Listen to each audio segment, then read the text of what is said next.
Good morning and welcome to another episode of your favorite weekend analysis program, The Big Issue. My name is Godfred Akoto-Boafo. I am your regular host. It's a pleasure to come your way and I hope you are having a good weekend as always. Two things occupy my attention this morning and that is what we'll be discussing. Of course, the first one on the agenda will be the much touted address on the economy that was given by the Vice President Dr. Mahmoud Bawumia on a TESCOM platform on Thursday. He sought to give a clear understanding of what the country's economic problems were and what the government was doing. And this had come on the back of several calls for him to speak based on the fact that he had been touted as the man who was leading the economy. And for a while now, his silence was poignant on the matter. And so he chose a platform to speak on. He said several things. We will try today to break down some of the points that he made in his 2-hour address to TESCOM members and also perhaps find out, was he really speaking to us or was he speaking to TESCOM members?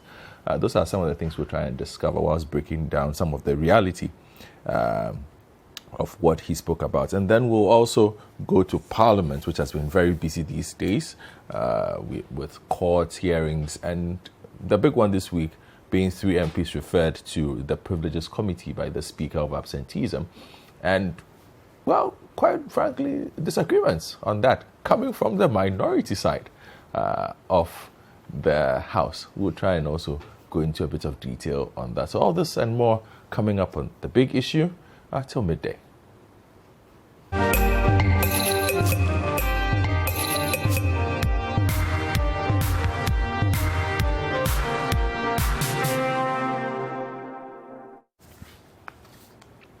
You're welcome back to The Big Issue, and as always, as you know, it's a very, very interactive program. So for those of you who wish to join us, I want to hear your thoughts on what you expected and what you heard from Dr. Mahmoud Bawumia, the Vice President, on Thursday, as he spoke about the economy, tried to make sense of the economy for you.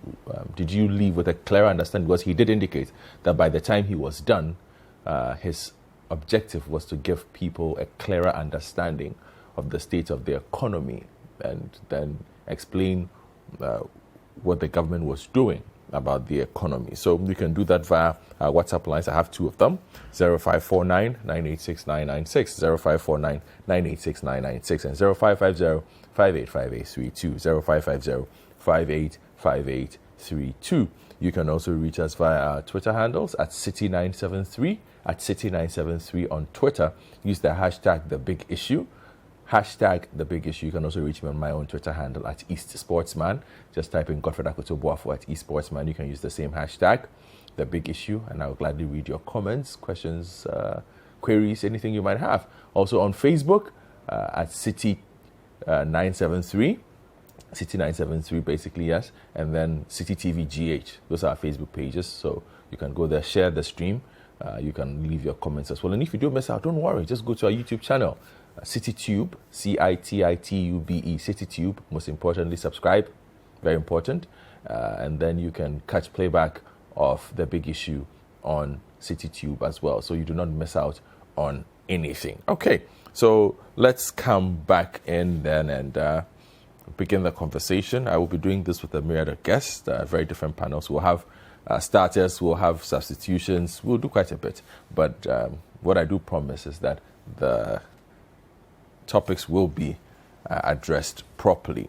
So the Vice President on Thursday delivered a 2-hour-long lecture on the current state of the economy. During the lecture, he acknowledged the current economic hardship, but assured that the Akufo-Addo administration is taking bold steps to get the economy back on track. Now, notwithstanding the COVID-19 pandemic, he posited that the agri sector was growing at a double rate, industrial sector was growing. So basically, he painted a very bright picture. He also indicated that the government has either reduced or abolished 18 taxes and levies. He did not talk too much on the e-levy though, but I'll leave that to you to listen to. So we'll hear excerpts of his lecture and then we come in studio and I will go and speak to the information minister after that, Kojo Nkrumah, in his capacity as information minister and also as part of the economic management team of the government. That is where I'll begin the conversation from. So we'll hear excerpts of Dr. Bawumia's lecture, speak to Kojo Nkrumah, and we'll take it from there. The speech was necessitated by concerns over what many described as the silence of Dr. Mahmoud Bawumia in times of economic hardships, with prices of goods and services recording daily increments, fuel prices hitting an all-time high, transportation costs out the roof in a depreciating city. Critics questioned why Dr. Bawumia, who is the leader of the economic management team and a champion of symposiums in the erstwhile NDC government on economic challenges, was mute. The vice president, in his address, sought to answer questions ranging from what has happened to the economic fundamentals to how the government is solving the current economic challenges. He, however, acknowledged the numerous challenges facing the economy. Unfortunately, the COVID-19 pandemic changed the economic circumstances of virtually every country in the world. Today, our economy is witnessing rising prices of fuel and virtually all commodities like bread, rice, sugar, sachet water, cement, iron rods, and so on. From Malata Market through Abofor Market to Techiman Market to Takoradi Market Circle to Pando and almost everywhere across the country, prices are on the rise. Government communications have not spared any opportunity to attribute the worsening inflation rate, depreciation of the cedi, and rising cost of living to challenges posed by the COVID-19 pandemic and recently by the ongoing tensions between Russia and Ukraine. In a similar fashion, Dr. Bawumia outlined how the COVID-19 pandemic has affected the country's growth and how Ghana is directly affected by the Ukraine-Russia war. The data shows that the debt to GDP ratio after COVID increased in the US, the UK, Cote d'Ivoire by 12, 18, and 12.3 percentage points of GDP, respectively. The table shows that Ghana's total debt stock has increased from 122 billion in 2016 to 351 billion in 2022, an increase of 229.6 billion. At the end of 2021, external debt amounted to 170 billion, 38.7% of GDP, and domestic debt totaled 181 billion, 41.4% of GDP. Between 2019 and 2021, Ghana's debt to GDP increased by 17.6 percentage points of GDP. It should be noted, and it is important, that without the 50.1 billion for the exceptional items of the financial sector, the energy, and COVID, Ghana's debt to GDP would have been about 68% instead of the current 80% that it is. Critics, especially those within the National Democratic Congress, have consistently debunked attempts by the ruling party to blame external factors for the current situation. They have argued that COVID-19 alone could not be a contributor to the debt situation. In an interesting twist, the Vice President agreed to the claims that COVID-19 cannot be solely blamed. He, however, added charges on extra capacity of power produced and the cost of financial sector cleanup as causes of the debt situation. In addition to COVID-19, there were two major items of expenditure. In addition to COVID-19, there were two major items of expenditure that are critical to understanding the evolution of the fiscal deficit and the debt stock: the banking sector cleanup and the energy sector excess capacity payments. The NDs in Parliament have been on a campaign to ensure the government account for the expenses made in the COVID-19 management. But Dr. Bawumia believes all expenses made during the COVID-19 period were necessary, despite their impact on the debt stock. Ghana has been acknowledged globally for doing an excellent job in managing the COVID-19 pandemic. And we have the strong leadership of His Excellency the President, Nana Addo Dankwa Akufo-Addo, to thank for that. Deaths from COVID so far have totaled 1,445, and the total case count as at yesterday, the total cases in Ghana was at 42 cases. So we have managed the COVID very well. In recent times, the government has had cause to reduce expenditure by 3.5 billion cedis to help manage the country's fiscal space. Some analysts have argued that government projects such as free senior high school rather should see expenditure cuts, but the Vice President disagrees. So to put this expenditure of 50.1 billion and interest costs of 8.5 billion in perspective, it is important to juxtapose this expenditure against the total expenditure or releases on some of our key flagship projects, including free SHS, one district, one factory, planting for food and jobs, the development authorities, the Ghana Card, Zongo Development Fund, NAPCO, teacher training allowances, and nursing training allowances. The data shows that over the last 5 years, our expenditure on all of these flagship projects was 15.6 billion Ghana cedis. Over 5 years. And this is compared to our expenditure on those three exceptional items I've just mentioned of 50.1 billion Ghana cedis. The expenditure, in fact, on these three items amounted to more than 3 times the expenditure on the flagship programs in. So that was the Vice President. You're hearing excerpts of his lecture to TESCON members. That's the youth of the New Patriotic Party. It's a party forum on Thursday. I think that was somewhere getting to Kaswa. So just to get clarity on a couple of issues, I'll be doing this interview with 2 different persons on this side. So I'll first speak to Kojopon Kroma, who's the Information Minister, and then later Dr. Dixon Adumaku Kisi, who's the Member of Parliament for Anyaso Utuomu, will also join us. Doc, good morning. Morning. It's been a while. I hope you're well. I'm doing very well. How's your constituency?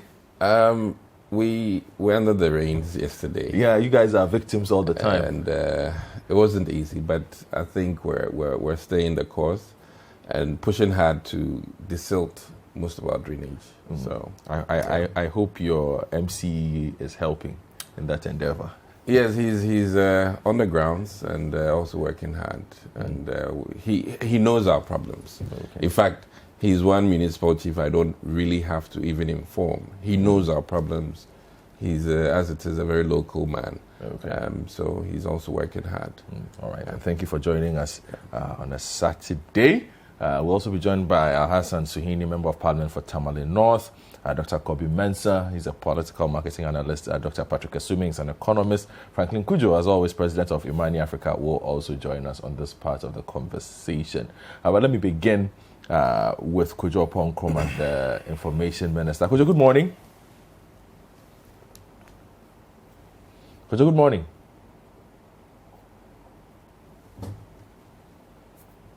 Kujo, please, if you can unmute your microphone. Thank you. Good morning.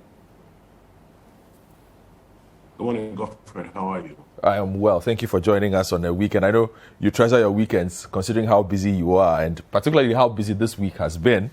Thank you for finding time for us this morning on the big issue. And I guess I will start the conversation from the choice of platform that, the Vice President chose, a TESCOM platform. There are those who have said the conversation post that has been, who was he speaking to? Was he speaking to Ghana? Was he speaking to party members? Your thoughts on those? Sorry, I didn't hear the last part of your question well, but I think you're asking about the choice of platform. Yes, Let me exactly. say good morning to Dr. and to your viewers. Actually, the reason for which I'm not with you in studio is that I'm just a bit under the weather. And that's why I'm not able to join you in the studio proper. But in quote-unquote presidential platforms, so you may attend a particular event elsewhere to commission about organization, and there's a pressing conversation in the country, and you may use that platform to vote and speak to that. So I really don't worry about the platform that what you use. Well,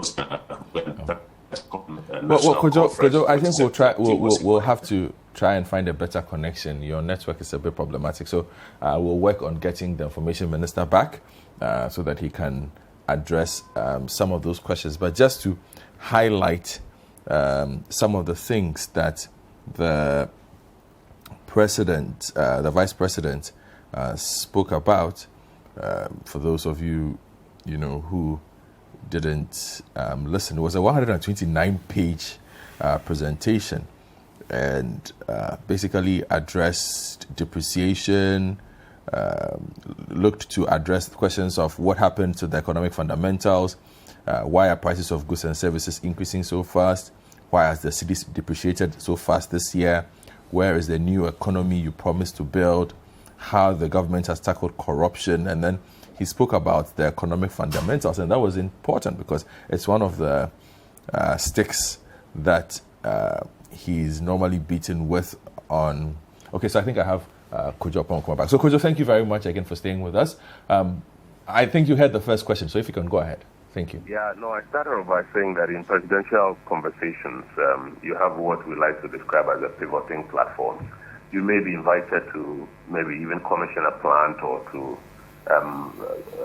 inaugurate a body, and there's a major national conversation at the time, and you may use your event as a platform on which you pivot from the core subject to speak to the national issue. It's done several times. You may find the president going to a speech and prize giving day, and while at that, pivoting to speak about a certain major conversation that is going on in the country. So that in itself is not strange. I do understand that this is a TESCON national conference. His Excellency the Vice President was invited as a guest speaker. Of course, one of the major conversations that's been going on in the country is about the economy and our recovery program. And it would have been strange if he had not, spent time speaking about it, especially knowing how he has been very vocal on the economy for the last about 8 years or so. So I think the bigger deal is in the substantive presentation and whether or not it answers the questions on the minds of many Ghanaians. The other observation that has come out of this was, again, the framing of us versus them. And again, that's why I asked my first question on who was he speaking to, because there are those who have observed that he spent a significant amount of time doing the NPP versus the NDC in trying to establish the state of the economy rather than just dealing with the problems the economy is facing. My analysis of the entire script and the entire delivery is that it focused on about four major things. You're right, there was an us versus them part of it, and I'll come to that one. But one of the first things you notice in the presentation of the script is a reiteration of the fact that Ghana is in difficult times, as are many other countries globally, and that those difficult times are caused by a number of factors, and he took a time to outline all of those factors. Now that is critical, especially if you add it to the second matter I'm going to speak about, which is the second part of his presentation. And the second part of his presentation deals clearly with the fact that we have a clear homegrown solution or set of measures to at least mitigate the impact of the hard times on our people, and at the second level, get us out of these hard times.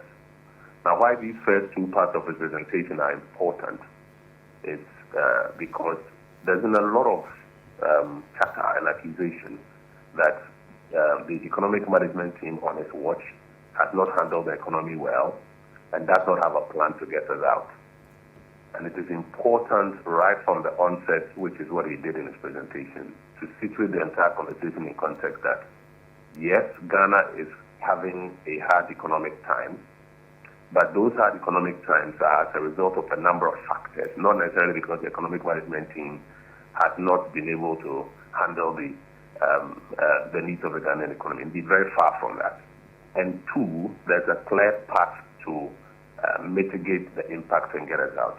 And as I mentioned, that's important because the very persons who are making those accusations, if you look at their tenure of office, or one of the groups of persons making those accusations, if you look at their tenure, you will find that Ghana was in harder times, which were self-induced, and the administration did not have a strategy or a path to get us out, and therefore had to resort to a bailout program in an attempt to get us out, which attempt, from the data available to us, was not even successful.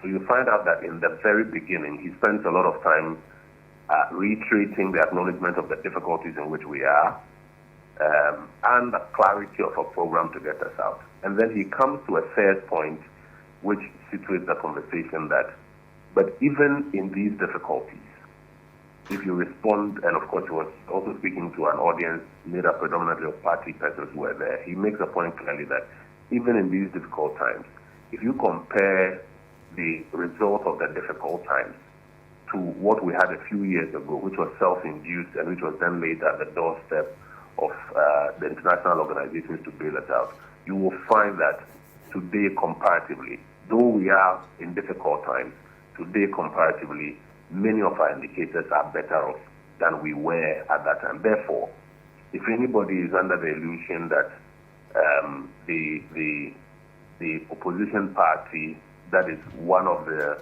strongest voices in these economic times charging at the government is an alternative or has some solutions or has a better way of managing it, then that person ought to be reminded that that is not the case. And then he moves on to a fourth part of his presentation where he speaks extensively about one of the things that his office has been leading, which is the digitization agenda, and how the digitization agenda impacts the economic resurgence agenda on which we are.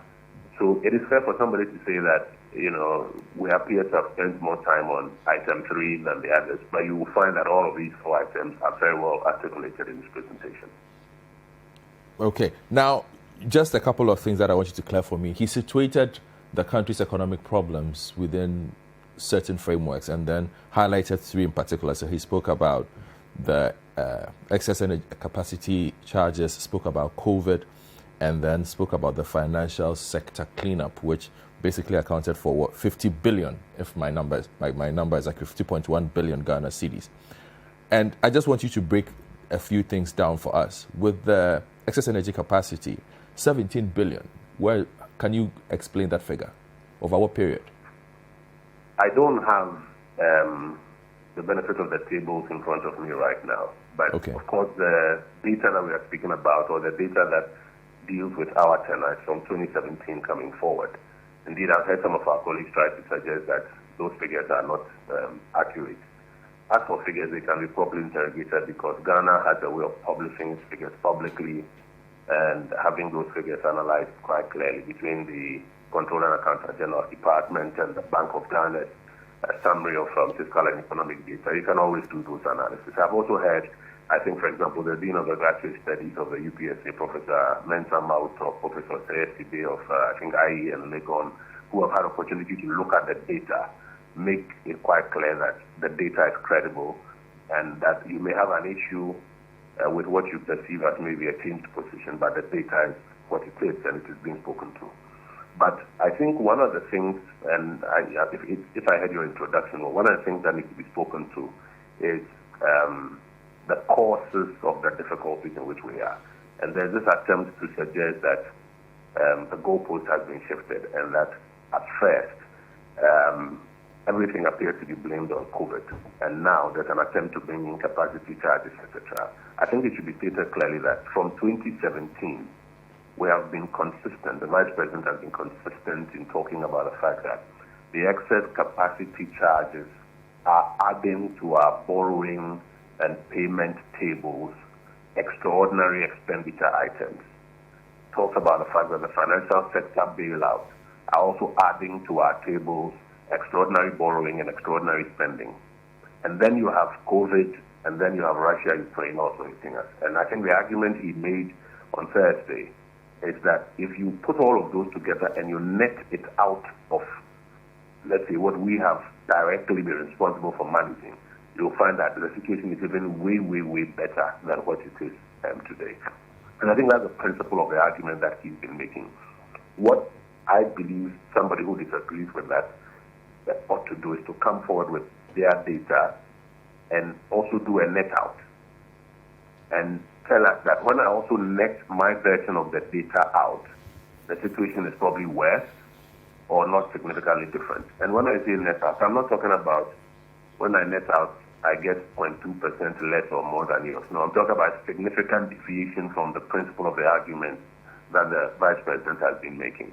And so the argument remains consistent, that if you look at what the NPP administration from 2017 to now has been responsible for, and you do not include these extraordinary items, capacity, COVID, financial sector, Russia and Ukraine on it, you will find a significant deviation between where we are today and where those analysis will leave you. I do understand him trying to create that picture. So basically, if you had not had, the government had not had to make those decisions, perhaps the country's position, financial position, would be much more different. And so basically the government's hand was forced to make those decisions. But I'm looking at the financial sector cleanup, 25 billion. And I'm asking myself, you talk about self-induced. These are decisions the government made. There were those who suggested different alternatives to how to handle that matter.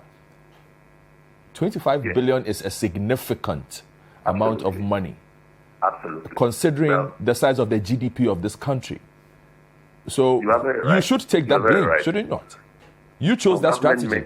So government makes decisions, and those decisions come at a cost. So, for example, even COVID. Of course, we have to take the quote-unquote blame for the fiscal impact of COVID, because government elected not to fold its arms and let people die. Government elected to invest a lot of money into ensuring that schools were safe, logistics were provided for schools to be reopened. Government invested a lot of money to ensure that, PPEs for medical workers and frontline health workers at the time when everybody was demanding, just get us the masks and the PPE. We don't want to hear anything. Just get it for us. Government took a decision to do all of those things, and government is responsible for those decisions. But I think the point that the Vice President is making is that these are decisions that you are forced to take because of the exigencies of the situation. These are decisions that you are taking not because you came to government with a program to take those decisions per se, but they are decisions that the times require you to take. And though you take those decisions on your own accord, because they are decisions that your hands are forced to make, you should have the room to be able to offer a cogent explanation about why we have incurred this extra cost.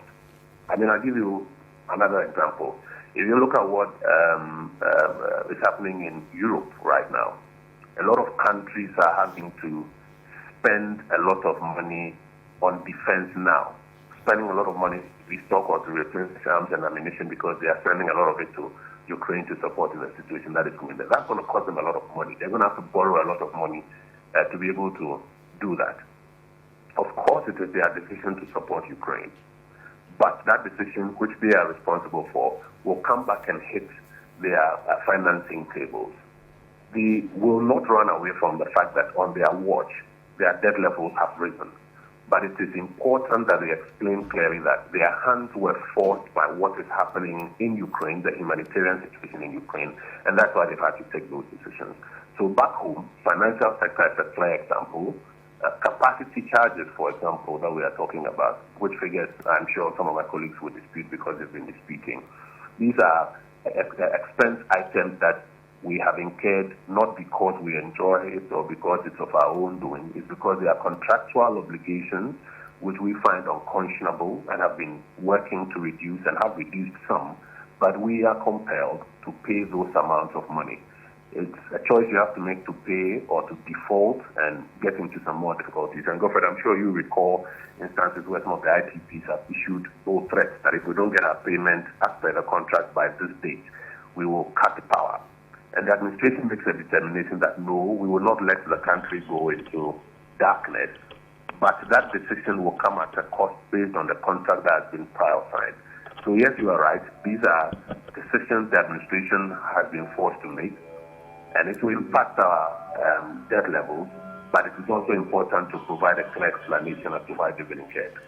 Now, could you reading the Vice President's speech, especially on borrowing, for instance, and I'm staying a bit on borrowing because he had consistently said previously that. Okay, there's an echo in the line, so I can hardly hear you. Okay, we'll try and work on that, but I'm hoping you can hear me. Can you hear me? I can hear you now. Thank you very much. So I'm saying I'll stay a bit with the borrowing, if you will bear with me, based on the fact that the Vice President had repeatedly said that and had criticized, since again he did situate some of his points in an us versus them, had criticized the previous government for excessive borrowing. Now, he, in making those arguments, had indicated that there was wealth to be found in Ghana. The money was here. Then, 5 years down the line, there's economic difficulty. The country is borrowing a lot of money. He mounts a platform and says, well, we've had to borrow because of A, B, C, and D. You do not find that position a bit tenuous, considering what his position has always been? So, yes, the Vice President articulated clearly in times past that, and he may not have added that set of words. I'm adding it, but that's clearly the context in which you were speaking.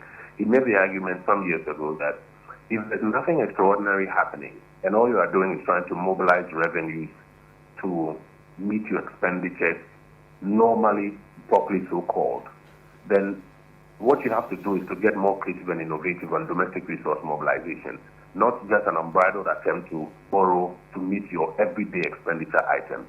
Remember that those were the days in which some of our primary balances were in the negative, which means that we were actually borrowing before we could satisfy the basic expenses of government, not talk about extraordinary items. That was true then, and it is true now.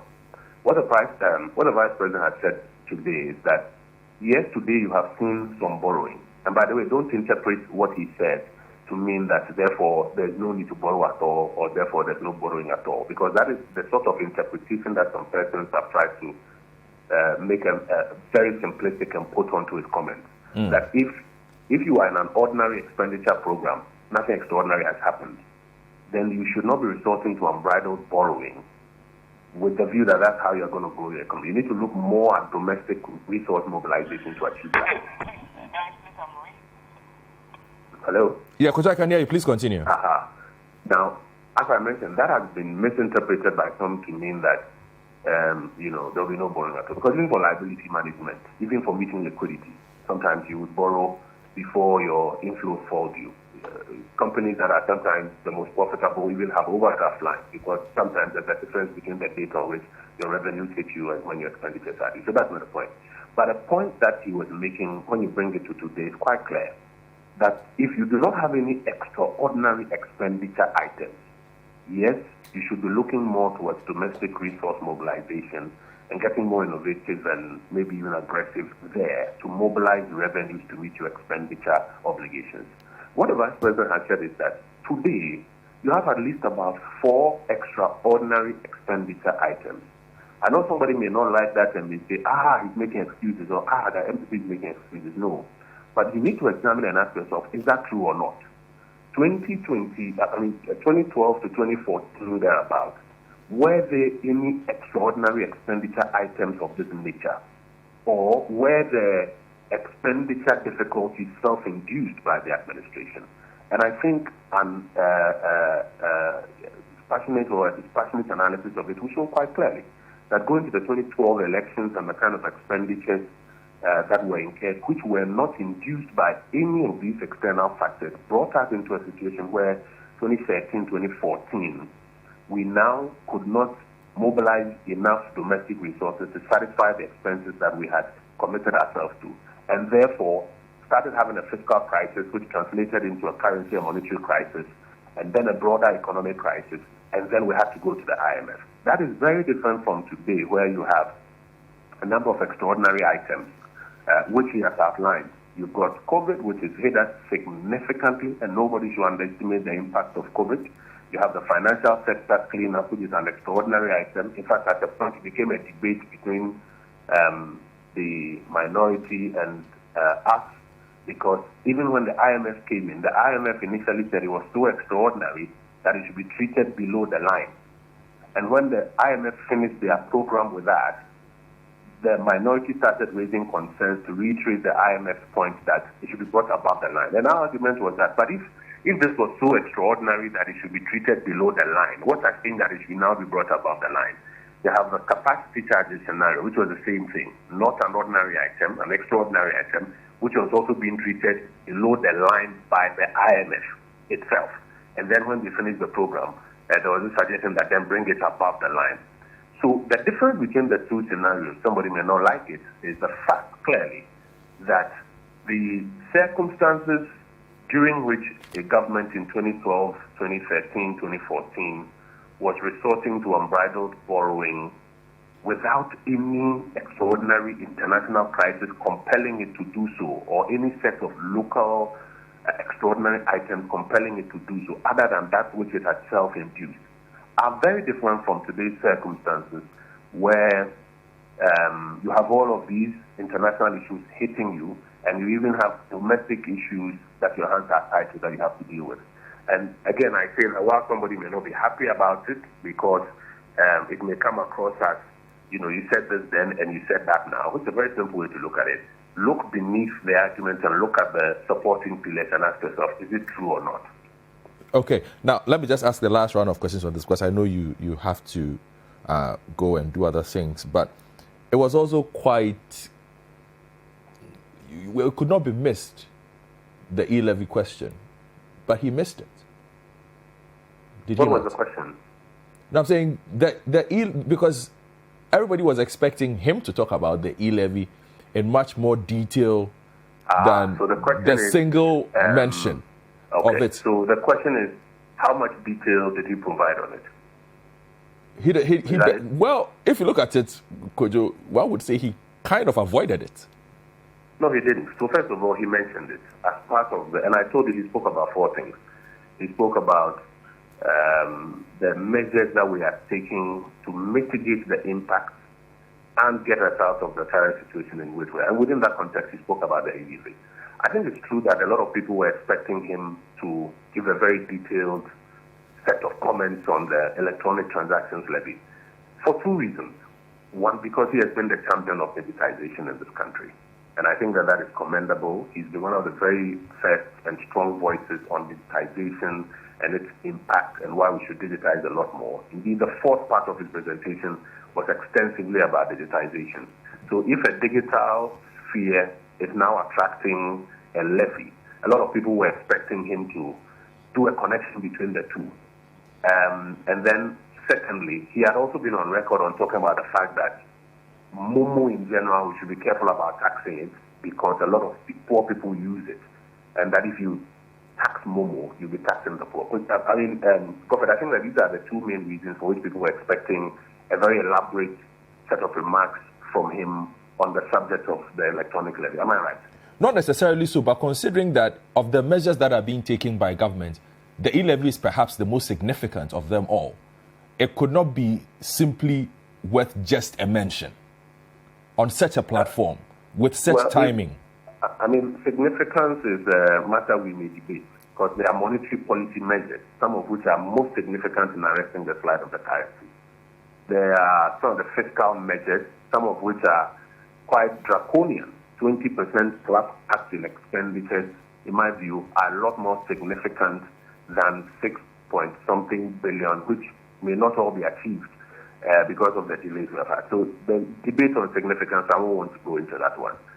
But I guess the simplest answer to this is that the e-levy is a matter that I think extensively we have, as a government, spoken to across this country and answered every single question on. I can understand why some people want to hear him do an elaborate set of remarks on it, but it should not be missed that his presentation was a third in a series of presentations by government dealing with various issues. And we have dealt extensively with the electronic transactions levy, traveling from Takrady to Koforidua to Wa to Ho and to other places, engaging with the Ghanaian public, engaging in parliament, on mass media platforms, explaining the why and dealing with the fact that those two principal issues, one, digitization will not be compromised by e-levy, have to be responded to, and it's been responded to ad nauseum. The second matter of dealing with the poor, the Vice President himself was very instrumental, and I don't think I break my cabinet oath when I say this, because I believe it serves a good purpose. He was very instrumental in the cabinet meetings and the EMC meetings to ensure that his principled argument of protect the poor was upheld. And that is why the threshold of 100 Ghana cedis, which accounts for about 40% of Momo transactions on a daily basis, 40%, was excluded from this levy. So in substance, the two issues, in my view, that people would want to hear him speak to have been addressed. It may have been nice if he, repeated all of those ones that have been addressed, but he necessarily didn't need to do that. All right. Thank you very much, Kojo Nkrumah, Minister of Information, for your time this morning. Thank you very much for your time. Thank you for spending time with us. I will move on now and speak to Dr. Kobi Mensah before I come in and hear Suhini's thoughts, and then we will hear from Dr. Dixon Adumaku Kisi a bit later on, because I've spent quite a bit of time with Kojo Nkrumah explaining the government's side of the matter. So I will give as much time to Suhini as well to explain his part of the divide. But Dr. Kobi Mensah is coming from a different perspective. So Kobi, I will ask Dr. Mensah, sorry, forgive me for being too familiar. The first question I guess I would ask is the first question I asked to Kojo, because you deal with political communication and marketing a lot. The platform that Dr. Bawumia chose and the style of what he chose to do, what were your observations? Thank you, Kojo, and then thanks you, my fellow panelists. Thanks for having me on the platform too. Firstly, I think that you're very right in questioning the platform. Why? Because, the platform that would have actually, been comfortable in terms of talking about, national issues for many people to have listened to and perhaps, made their judgment, is quite different from the kind of political or partisan platform that he used. I mean, everybody is actually expecting Bawumia to speak on the economy, but he chose a platform that would actually make him compare or force him to compare themselves with the NDC. And so you realize, as you rightly put it, that he anchored his speech very much, of course, on COVID, and then, of course, on Russia, Ukraine. And thirdly, he mirrored it, or he anchored it on comparison between NDC and NPP, which is not what Ghanaians actually want. Because when you do that, then of course you kind of frame the conversation completely differently. And then you create some kind of salience for things that people aren't really interested in. And I think that's why the platform was wrong. So I absolutely agree with you that the platform was questionable. But of course, they would actually argue that he could actually choose any other platform to make a policy statement. That is not in doubt. But we're saying that because of the platform that he chose, he sort of anchored the speech completely differently than he would have done if the platform was very much national and very much, so to speak, apartisan. But again, as we heard the information minister, he covered all his points in his estimation, because he did deal with the political side of this by looking to engage critics of the government and of him and what he has done with the economy over the past 5 or 6 years, and then sought to also explain what he had done. But in looking at that, there have also been those who observe the transition from Bawumia, the candidate, to Bawumia, the politician. Your thoughts again on that, in using the platform that he had to address the country's economic issue? Yeah, I think to be very frank, I feel that Bawumia as a candidate hadn't actually changed from him as a politician or a government or a vice president in his political communication. Why? Because in 2019, we began a program or a research on what we call PostTruth. We're looking at how politicians actually do selective reasoning in trying to persuade the people. And that style hasn't changed. Now, if you listen to his lecture, he is most of the time, applying what we call false causes. He chooses events in history that would actually justify why another event is happening, i.e., establishing or trying to establish what we call cause and effect, with events. But of course, when you go into it, you realize that that is not exactly the case at all. I mean, the idea that he paints that the NPP's performance has been affected by COVID and of course by Russia, without referring to the NDC's time with obviously the credit crunch, and then of course the Ebola, and then of course at the time we also had Dumsa, for example, which he refers their internal challenges as the banking cleanup. I mean, when you want to do justice to conversations and want to kind of contextualize performances, you would want to be very objective if that's what you want to achieve by comparing situations with yours and the others. But you do not actually anchor yours on some difficulties because people can really relate to now. And then on the other side, try to say that, they were actually, self-caused because they, made it happen. I mean, these are non-factual issues. These are very much, subjective and very much partisan. So I think that his style hasn't changed. He had always deployed a very, sort of subtle propaganda in the way he persuaded or in the way that he nudges us to actually align to his reality. And I think that has not changed. So for me, Bawumia had always been doing that. Only that the minority who can actually see to it are actually bundled by the majority belief, because obviously he's sort of like the authorized knower of economics. Who are you to challenge him when a lot of people believe that, yes, he's actually the one who can actually speak to the economic numbers, etc. So when people the majority tend to believe like this, the minority who could actually see through that strategy, that theory of trying to nudge all of us to align to his reality, are very much afraid to actually come to challenge him because obviously the majority are actually on his side, and he's been using that. I mean, we remember when he confronted, former Vice President of blessed memory, Emisata, to those number of questions. At the time, it was difficult for Emisata to come because there's a majority belief that, yes, what he was saying is true. In actual fact, there were a lot of inaccuracies. And I had actually spoken to quite a number of my colleagues in the finance department.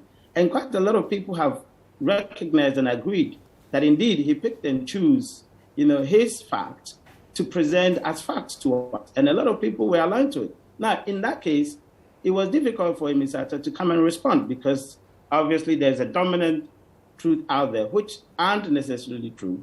So these are kind of things that he had actually been using over the years, and he's still using it. And people are actually, claiming, why would he use a very partisan platform? Because people would cheer him up and then present it as if exactly what he's saying is true. And that's what he's been actually applying. But again, looking at the platform that he chose and the context of it, even if you look at the theme of the platform upon which he was run, commitment without inducement, can a case not be made for the fact that he was also there to reinvigorate a base?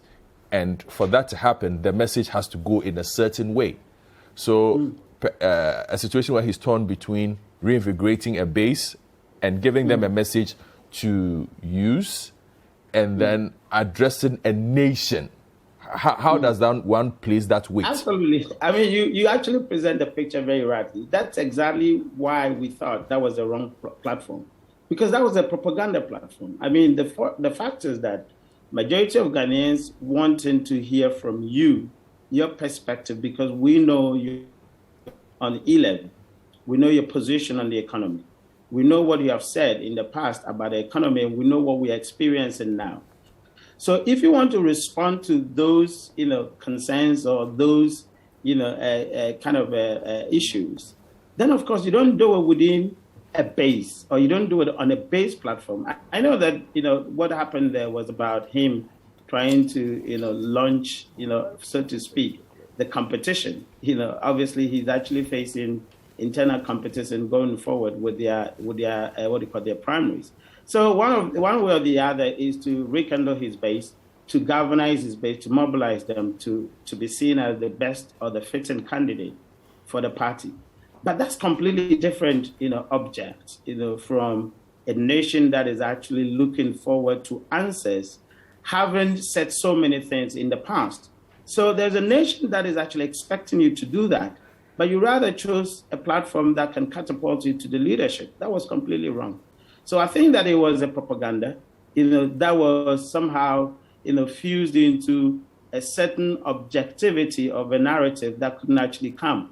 I mean, there were quite a lot of, pronouncements, the use of transformation. I mean, come on, how many of us feel that there is a transformation in any part of this country? None of us. I don't think that any of us can boldly feel that there had been a transformation in one way or the other. But then we are quiet because a lot of us may not be able to associate with the kind of, class that he talked about transformation. Because if you are part of the middle class and he's talking about transformation, at the base, the what we call the base of the pyramid. Of course, because you're not part of that class, you wouldn't actually be able to tell whether transformation as a result of ESHS is true or not. And the very people who can actually tell do not also have access to Bawumia to question him. So it makes it difficult for people to confront and to think, well, are we in a transformed Ghana or we're not? It is very difficult for people to tell. Yet this, the vice president would use words like that and would go scot-free, and then people would actually hail him on that. So I think that it is very dicey, the way he actually approaches his communication, very much infused with a very delicate, propaganda. But then, of course, as you said, if you really wanted to speak to Ghanaians and to the fact, he wouldn't choose a partisan platform. He would actually choose a much more, national, so to speak, a much more, elaborate platform than the partisan one. But come to think of it, did he need to? Because the president has spoken on what the measures are. The Bank of Ghana boss has spoken on what the plans are. The finance minister, and both of them have spoken on very national platforms. Everybody has heard them. The president spoke at the State of the Nation, if I'm not mistaken. The BOG boss basically gives a weekly update of what they are doing. The finance minister has been going around the country and has also spoken in parliament and other places on what the measures are. So one would say, well, Bawumia is excused if he so decides to use a different form of communication, because the main elements of what the government wants to do over the past month or so have been addressed first by his boss, the president, addressed by the person who manages the economy in the finance minister, addressed by the person who looks at the currency matters of the country in the BOG boss. So if he decides to go a different line out of expectation based on where he is, why should we be upset? But absolutely the strategy. I mean, we in the media talk about source credibility, all right? Now, Bawumia is the authorized knower, of these issues in terms of economy, in terms of, so they're using him for believability. I mean, the fact is, if the finance minister speaks, if the president speaks, people may see it from the position of partisanship and the position of they trying to paint a picture. If Bawumia speaks, perhaps the entire nation would actually hear him and would believe him. So they are using him to nudge us into their line of reality, because people ascribe credibility to him, and especially they ascribe economic competences to him.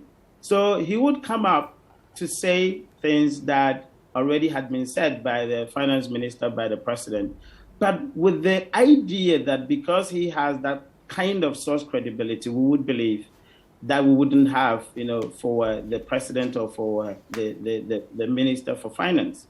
Again, the resort to data is another way of nudging us to sort of believe in their thinking, because everybody thinks that data is objective reality. And so he keeps saying, oh, the data says. But the data is not speaking to people's realities on the ground. You keep saying it. It's as if you want to speak into being, as Jesus would do, to say that this happens and it happens. You keep referring to the data. Consistently, the data hasn't actually reflected in people's lives. You keep making references to cheaper borrowing in this country. Are people actually getting access to loans? That's the question. So they are using, Bawumia as, the source of truth in order to paint a reality that does not exist, frankly.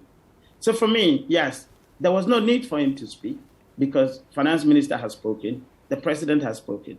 But why would he, by all means, speak? Because they think that he's a source that people probably could believe. And he's been doing that since 2016.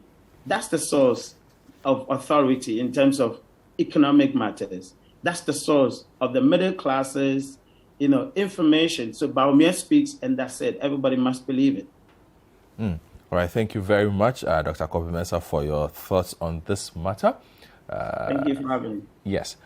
I will take a quick break. When I return, you will hear from Dr. Patrick Esuming, economist, Alasan Suhini, Member of Parliament for Tamale North. Franklin is also with us. And then we'll hear from Dr. Dixon Dumaku Kisi, Member of Parliament for Anyansu, when we begin the next round of conversation. The Big Issue will be right back.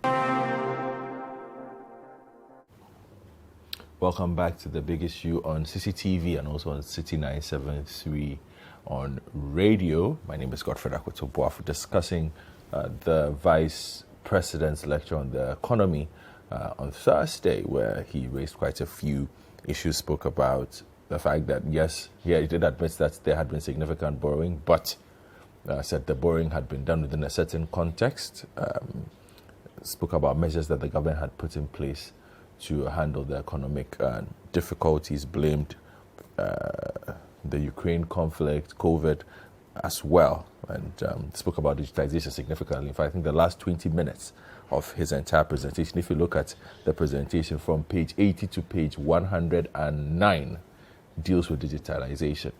So it means that's also crucial. And we've been trying to make sense of that. We've spoken to the Information Minister, Kojo Nkrumah. We've spoken to a political communications expert, Dr. Kobi-Mensah, on what his thoughts were on the disposition of Dr. Mahmoud Bawumia. You can also share your thoughts with us. I'll be reading a couple of messages in a bit. WhatsApp lines 0549 986 996, 0549 986 996, and 0550 585832, 0550 585832. Let me just repeat those again: 0549 986 996 and 0550 585832. For those of you who prefer Twitter, at City973 is the handle. Hashtag the big issue. Hashtag the big issue. Or you can reach me as well on at East Sportsman with the same hashtag. Or you can as well go on Facebook, City973 on Facebook, on our wall. You can share the link there. And then also CityTV-GH, same thing. And then later, if you do miss out, YouTube, CityTube, CITITUBE, you can catch a playback. So back in studio, and I'll now come to you, Alasan Suhini, Member of Parliament for Tamale North. And we heard the Vice President mount a very strong defense of his government's economic policy and strategy, whilst also drawing your party's record with the economy into play and saying, well, you do not have a right to criticize, looking at how well they have performed and how well they have managed the difficulties that they have found themselves in to put the economy on this kind of footing. And in doing so, saying that we will get better. In fact, the big headline on Friday was, we are building a new economy, Bawumia. What say you to his presentation? Well, good morning, Godfred. Good morning to Doc and to our colleagues who are with us virtually, and also to our viewers, especially the very good people of the Tamale North constituency. And let me just say to my other panelists, I will give Suhini a significant amount of time on this matter because I did give Kojo Nkrumah a significant amount of time. And since Suhini is the only one here speaking for the NDC, I will give him a significant amount of time on this one. So thank you for this particular round. Right. Let me start by just expressing my heartfelt condolences to the Alhaji Aliu Muhammad family. Early this morning, I passed to the family house before coming to this program. There was a Quranic recitation in the house, after which the body of Hajia Ramatu, the wife of the late Vice President Alhaji Aliu Muhammad, will be flown to Tamale for burial. So on this note, I just want to convey my heartfelt condolences to the family and pray that Almighty Allah will grant our mother Jannatul Firdaus. As for the lecture and the discussion of choice of platform, I don't think it makes any difference. I mean, they say no matter how well you decorate a donkey, it's still an ass. And so a platform wouldn't have made any significant difference. Dr. Bawumia is still who he is, still saying the things that he says, and still, misrepresenting and misreporting and doing analysis that, really are just political propaganda analysis. So the platform doesn't matter. I think that he has now found, his appropriate platform. In the past, I think that in the past there was this pretension of putting him on some neutral platforms where he will go and engage in propaganda, pure propaganda. So I think he's now found an appropriate platform that suits his talents. So I don't really have an issue with the choice of platform. Now, Godfred, in his own words, and by his own explanation, he revealed a number of things. Right. Even to, I'm sure, the disappointment of some NPP communicators. He revealed a number of things. And he also misreported a number of things. For example, he tells us that COVID is the list of our problems as far as our economic challenges are concerned today. In his own words and by his own explanation, he tells us that COVID is the list of our problems. And that's why I'm saying maybe to the disappointment of even NPP communicators. Because all along, we have been told severally on different platforms by different NPP communicators that our problem is largely because COVID hit.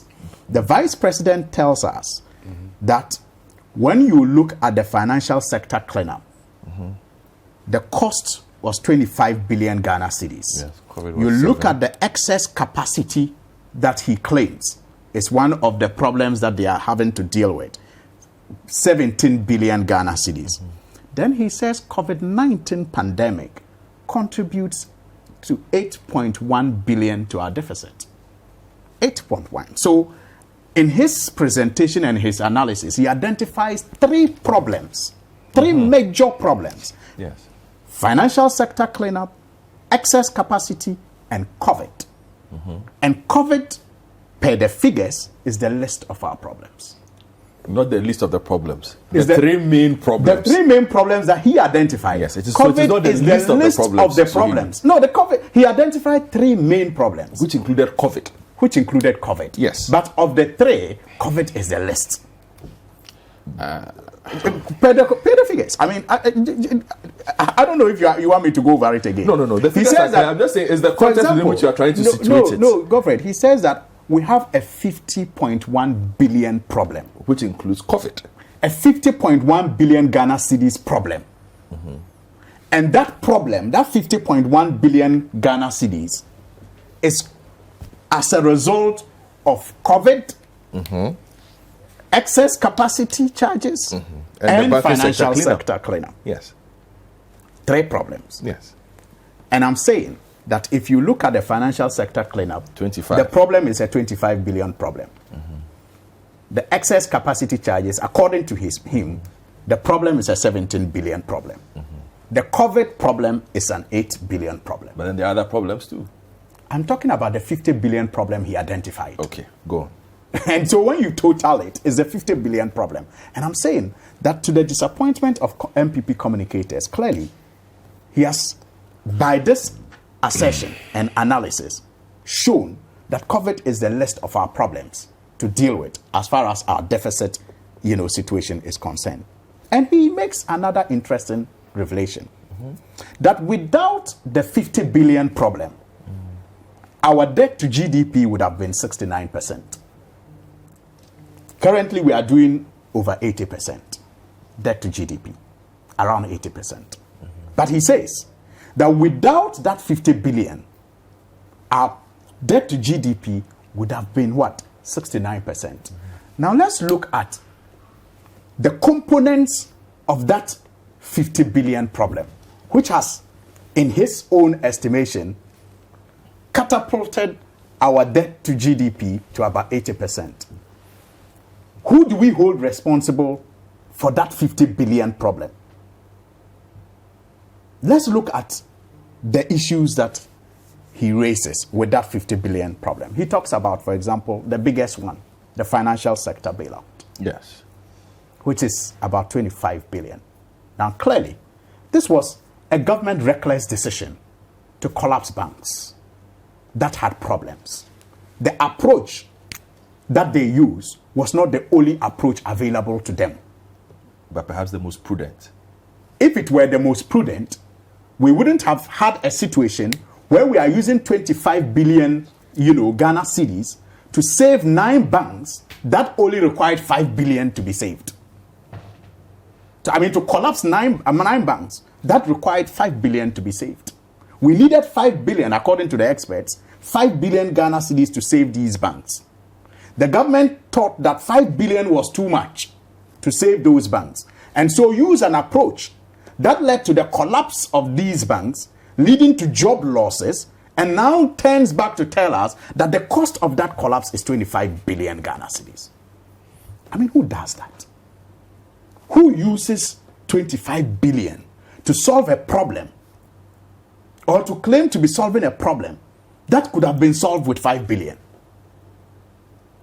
And with the 5 billion, you would have saved jobs, you would have had, a financial, you would have had liquidity in the system for businesses, because the number of businesses that depended on these financial institutions to expand and to grow.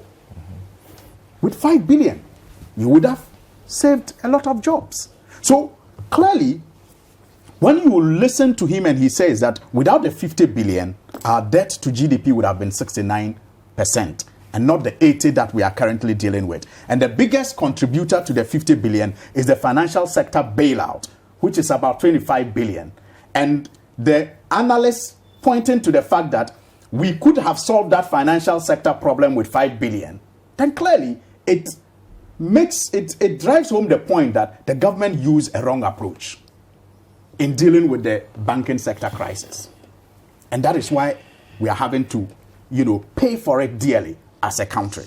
So that is with the financial sector, cleanup. And maybe for the first time in a very long time, let me agree with Professor Stephen Adai. Even if he comes to the realization a little too late.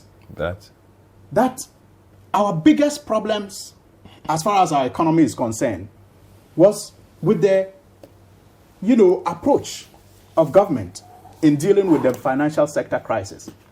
And he makes that point about why anybody thought it was sensible to use 25 billion Ghana cedis to collapse 9 banks that required only 5 billion to be saved. Well, according to you. Not according to me, according to the experts. It's been out there for some time now. Now, let's examine the figures that Dr. Bawumia also puts out. I said he made a lot of revelations, but he also peddled a lot of falsehoods. But I started by analyzing the presentation, on the face of it as it is presented, without questioning any of the figures. That is with my first analysis. Sure. But now let's look at the figures. He talks about excess capacity charge. I told you about the financial sector, and I say we know where that problem is coming from. The second problem is with the excess capacity charge and the attempt to blame the previous government for it. And that is what is interesting, because when you look at the figures there, clearly, I believe he peddled a falsehood, unfortunately, in the month of Ramadan, when I believe he was fasting. Because I'll share with you, Kofred, the Hansard of Parliament. Okay. From? This is Thursday, 17th June, 2021. Okay. This is the Hansard of Parliament, official report. I asked the Minister of Finance a question. Read your question, please. Mr. Speaker, I beg to ask the Minister for Finance which independent power producing companies have received payment from the government of Ghana for excess capacity charges, and how much was paid to each company in the last 4 years. Okay. That was my question. This was the minister's answer. Minister of Finance. Himself. Okay. Mr. Speaker, these are very important issues of power for us as a country. Mr. Speaker, the underlisted independent power producers have received payments for excess capacity charge for the period under review, 2017 to 2020, totaling $937.5 million US.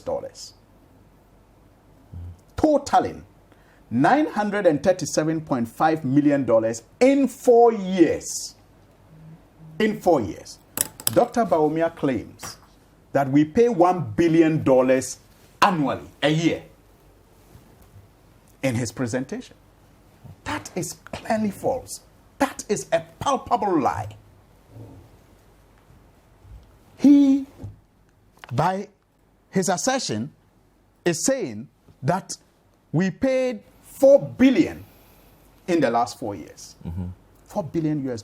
And so, I don't know the exchange rate he used, but he brings the figure to 17 billion Ghana cedis.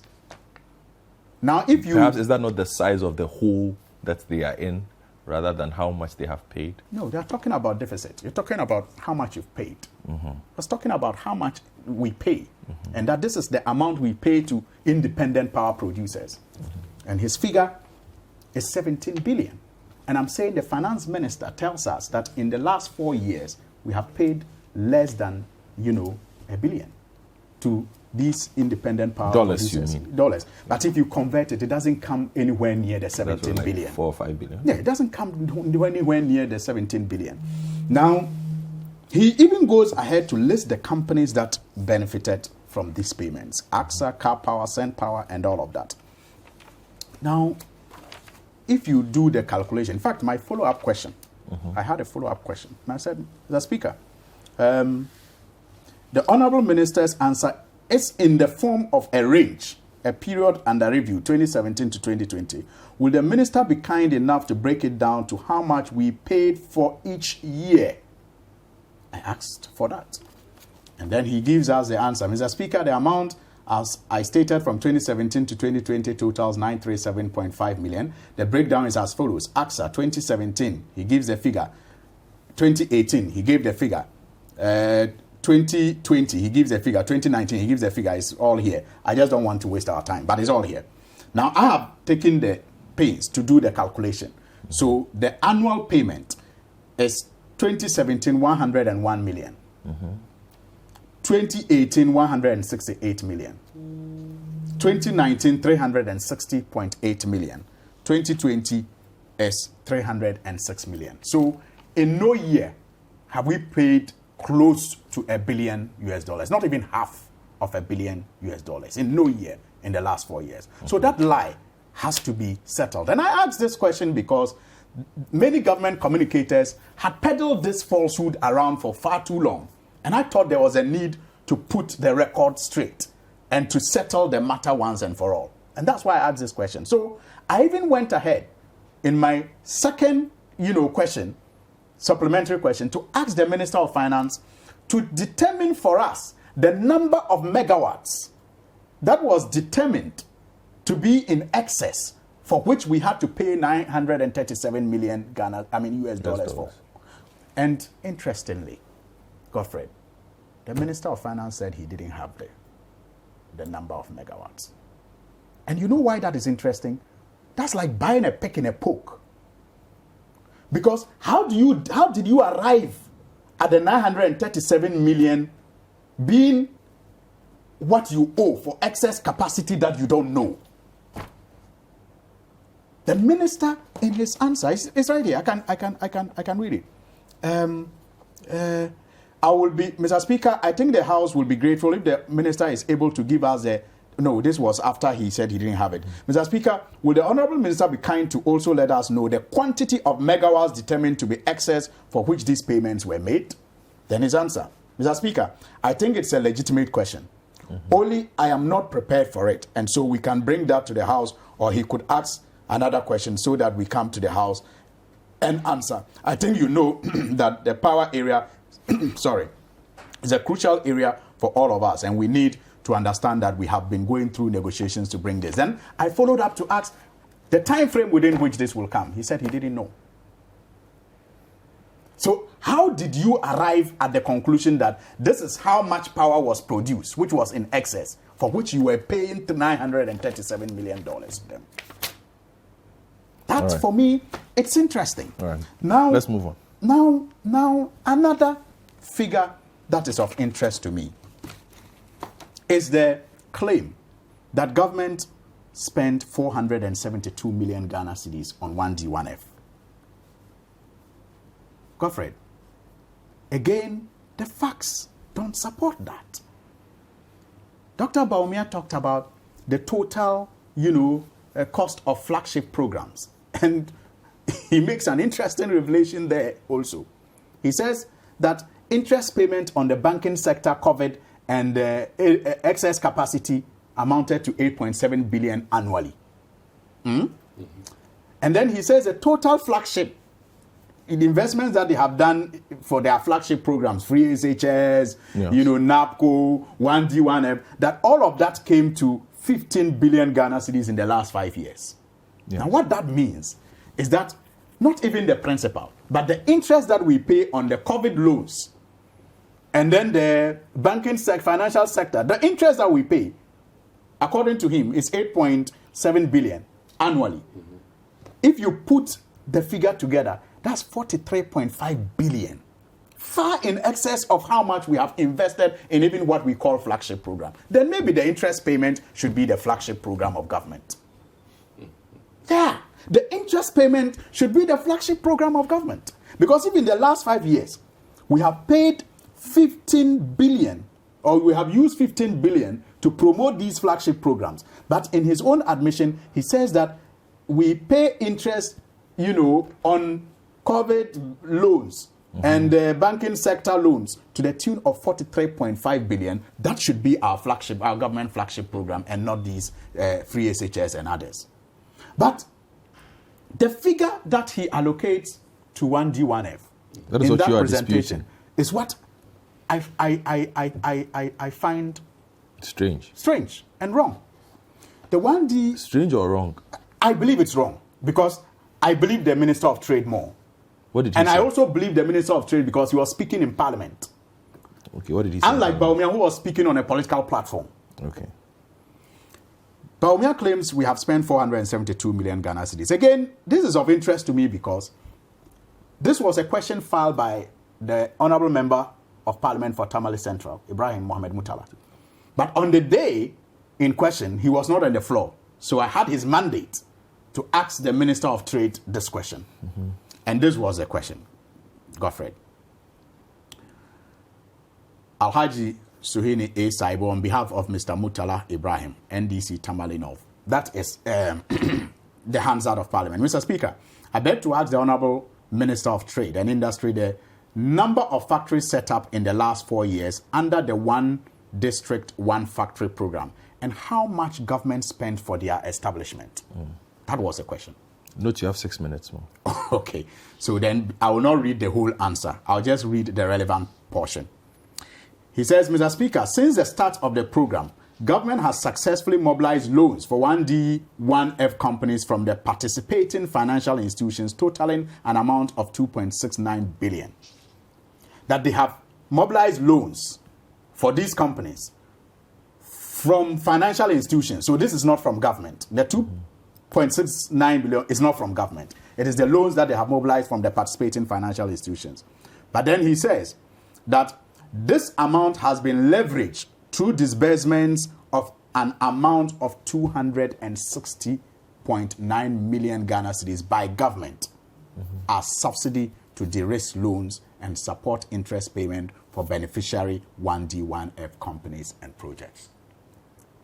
So, Godfrey, clearly, what he says here is that government provides subsidy by way of helping these companies to pay the interest on the loans that they mobilize for them.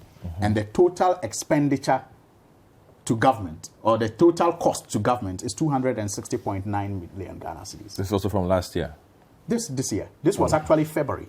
Oh, okay. This was February this year, 2022. February this year. The first one was last year, but this was February 2022. And yet, Dr. Bawumia tells us it's 472 million Ghana cedis. Where does he get his figures from? I don't know. But like one of our panelists said, he's been doing this for far too long. And those who should correct it are either shy or they are too respectful of the hype that have been, put around him, that they cannot call him to order to stop embarrassing, the profession, the economic profession, on such political platforms. So, Godfrey, in summary, I think that.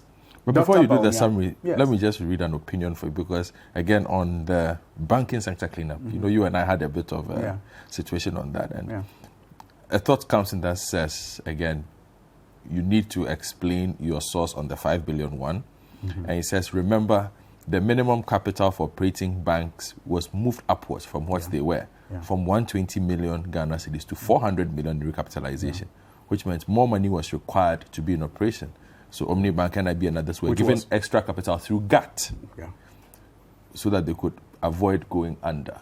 So perhaps the person suggests you might need to look at your numbers again. No, you see, that what I'm saying is that this has been out there for a very long time now. I wonder why the person is raising this issue now. That after the risk assessment analysis that was done by the Bank of Ghana, the choice we had was to let these banks go down or give a bailout, even though we had given a bailout before that was not properly managed.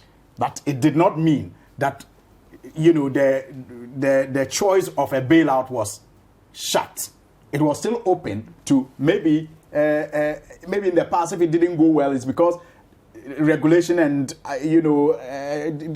the procedures were not put in place to ensure that the bailout worked. So you learn a lesson from there, and then you try another method. In fact, Nigeria did similar things, where they had to even at some point take management of these banks from the owners, until it got to a point that they went into some level of partnership to return those banks to the people after cleaning it up. So we could adopt that measure instead of the approach that was, more like draconian. Just shut it down, take it, let the people go home, and now we are faced with the cost of 25 billion Ghana cedis. So it is not for me to at this point, bring back that debate again. The fact is that it has been decided that we could have saved these banks with less than the amount of money we are using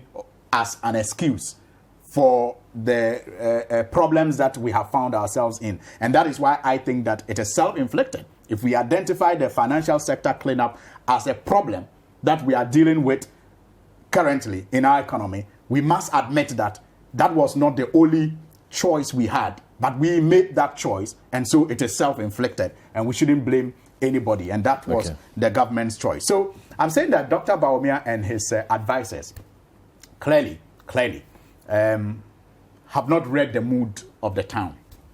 They perhaps confuse the mood of the nation with the mood of their party. And it seemed to me that it was more of grandstanding for internal political,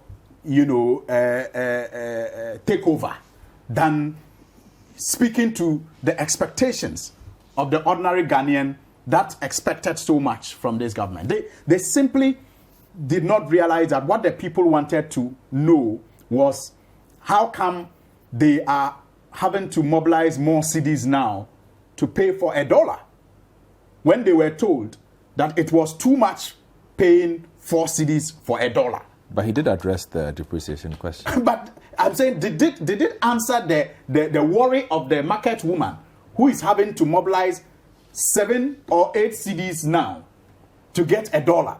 When that same Bawumia told him that it was too much mobilizing 4 cedis for $1. He didn't understand that the expectation of the people on the street is how come they are paying about 11 cedis or more for a gallon of petrol now. So your summary is too long. I mean, so clearly they misunderstand the mood of the nation, and I think that they better come to the realization that the tricks and the strategies that worked in opposition do not always work in government. Thank you very much. I will get to Dr. Patrick Asuming to give me an economist perspective on this. I'm trying to look at this. I was hoping to come after him, but you're hoping to come. That would if come you're not after getting me. If you come after him, you must have to go back to me immediately. Okay. So let me deal with Dr. So I'll do a second round, then you come in with which is just basically a mop-up, right? On this matter, and then we go into the second issue. Dr. Patrick Asuming is also an economist. He's been following the conversation. Franklin Kujo is president of Imani Africa. Let me deal with Franklin first. Franklin, good morning. Good morning. Yes, thank you for staying on. I know you've been observing. I think, of course. I mean, Dr. Asuming had been on the, should I say, on the call much longer than myself. So why don't you go? Okay, then let me deal with Dr. Asuming, and then I will come to you. Dr. Asuming, good morning. Good morning, and good morning to viewers and listeners. Yes, apologies for keeping you on the line. I had to go through a bit of the formality, but looking at this from the perspective of an economist, did you get any new knowledge from listening to the Vice President? Largely, no. I think what the Vice President did in the main follows the scripts that we've seen from the Finance Minister and the President, with a few adjustments and changes. So, which is that the economy had been doing well before the COVID-19, and that the COVID-19 had derailed our progress, and that the Russian-Ukraine crisis has added to the problems. But there's a strong belief that government has what it takes to resolve the problems. Where we saw some differences was in the use of data. Significant amount of data had been prepared to help the Vice President make his points. There are a few areas that he touched on that, at least this year, the President and the Finance Minister had not necessarily touched on. He spoke about unemployment. There was a major admission this time that all our problems are not due to COVID, and that some other things that had happened prior to the COVID would have contributed to our problems. And then, as you also mentioned, there's a chunk of time spent on presenting the digitalization agenda, what it has done, and what it means going forward. And as you always expect, I think the Vice President did a lot of comparison with regime comparison. So there's a lot of. So I think in the main the speech was a little bit more reflecting what has happened than, proposing new solutions. And perhaps maybe it would have been fair to expect the Vice President to bring in new solutions, because the President has been speaking. Obviously, those decisions that have been announced would have been discussed in Parliament, and the Vice President, would have been discussed in at the Cabinet, and the Vice President is part of that. So you expect that he would have been part of what has happened. So in the main, I wouldn't say that there was any new policy initiative. And then obviously, I also didn't expect before the speech that there would be anything new. But looking at the measures that have been put in place, like in the past month or two, we've had quite a bit. And the Vice President did allude to some of these measures that are being undertaken to put the economy back on track. Do you see them working? At least the big one is the currency depreciation issue. Since the Finance Minister spoke and the President spoke and the BOG put in place some measures, have you seen the markets adjusting, for instance? It appears that there's been some response by the markets to some of the measures that has happened. If you look at how the currency moves, over the long to medium term, it is the import versus export. What is happening on the balance of payment, the current account side, is a major factor in how the currency moves in the medium to long term. Then we do have a lot of things that move the currency in the short term. How investors are feeling about government policy and economic management.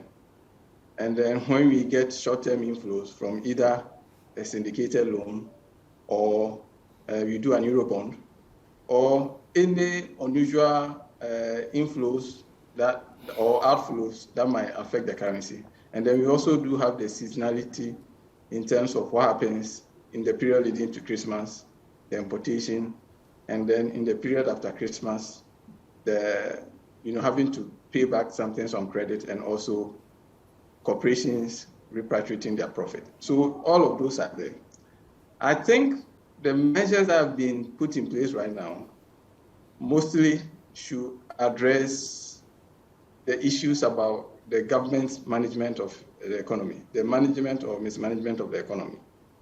So you notice that the moment the e-levy was passed, and then when it was announced that there's some 2 billion loan coming, the city sort of stabilized a little bit. But in terms of the longer, medium-term structural things, in terms of how every year corporations having to repatriate profit, and the fact that our export base is not diversified enough, I don't think the measures that we've had address any of that. So what that would mean is that we will more or less we'll fight the fire right now. But if next year we get into a situation where we are not getting Eurobonds in the first quarter, or suddenly the mood of investors becomes sour about where the Ghanaian economy is going, we are obviously going to see such huge spike again in terms of the movement of the currency. So I think that the measures address the short-term side of the currency. I don't think that it addresses the medium to long-term side. But on the currency, I think one thing that the Vice President likes to do, which I don't think is not helpful, is that he likes to compare a lot. So he will say, in this period, you saw this percent depreciation, and then we are doing much better because the rate of depreciation is lower. That may be well and true.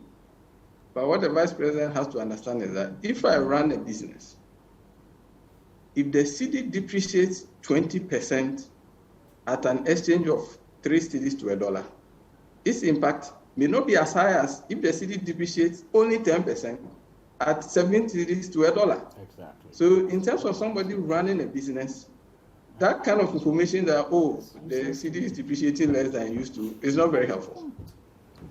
It's also part of the reason why, even though you say on annual rate the depreciation is lower, it's part of the reason why the debt, the external debt component, when converted to cedi, looks bigger.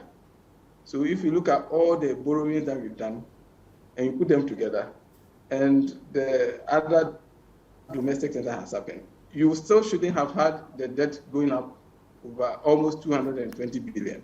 Part of that is that even though on year-to-year basis, you look at the rate is smaller, or the depreciation is smaller, if you put all of it together, it means that when you are converting your dollar loans at 4 cedis or so, it's much different from if you are converting your dollar loans at 7 cedis.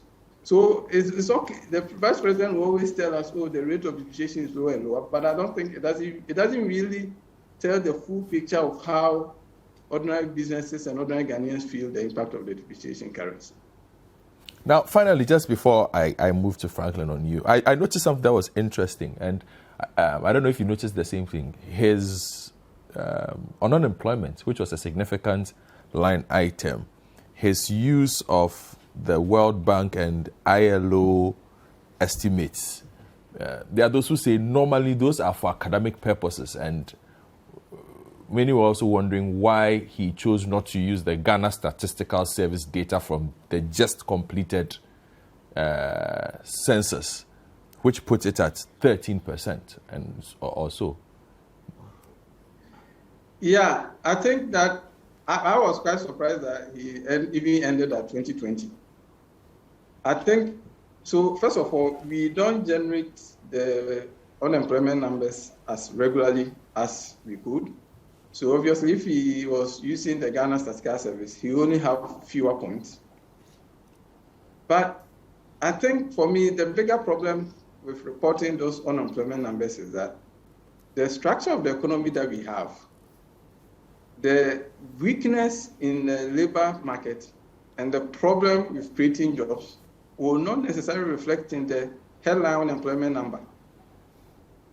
It will reflect more in the underemployment and the labor force participation rate.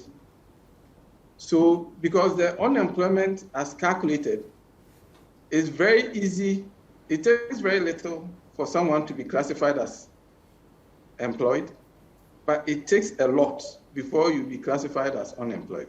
So I will give you an example. If you are computing unemployment for this month, and this month you work for only 1 hour, you'll be classified as employed.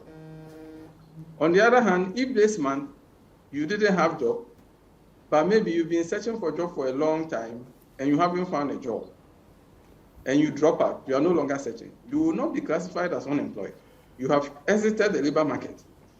So the aspect of the labor market information that will capture such a person is the labor force participation rate. So you see that a lot of people have dropped outside of the labor force. That tells you that some people have just lost hope in the ability to find a job. The other thing is that if we are computing the unemployment and you finish school, you've been looking for work and you haven't found, and maybe you have a sister or brother who is running a business, and then you just go there and sit and support them, at that point you'll be classified as employed. So, but then when we look at the underemployment rate, you see that the number or the fraction of people who are even classified as working, who are underemployed, will be very high. So for me, I think simply relying on that headline unemployment number is not very helpful at all. It doesn't completely capture the seriousness of the unemployment problem we have in our country.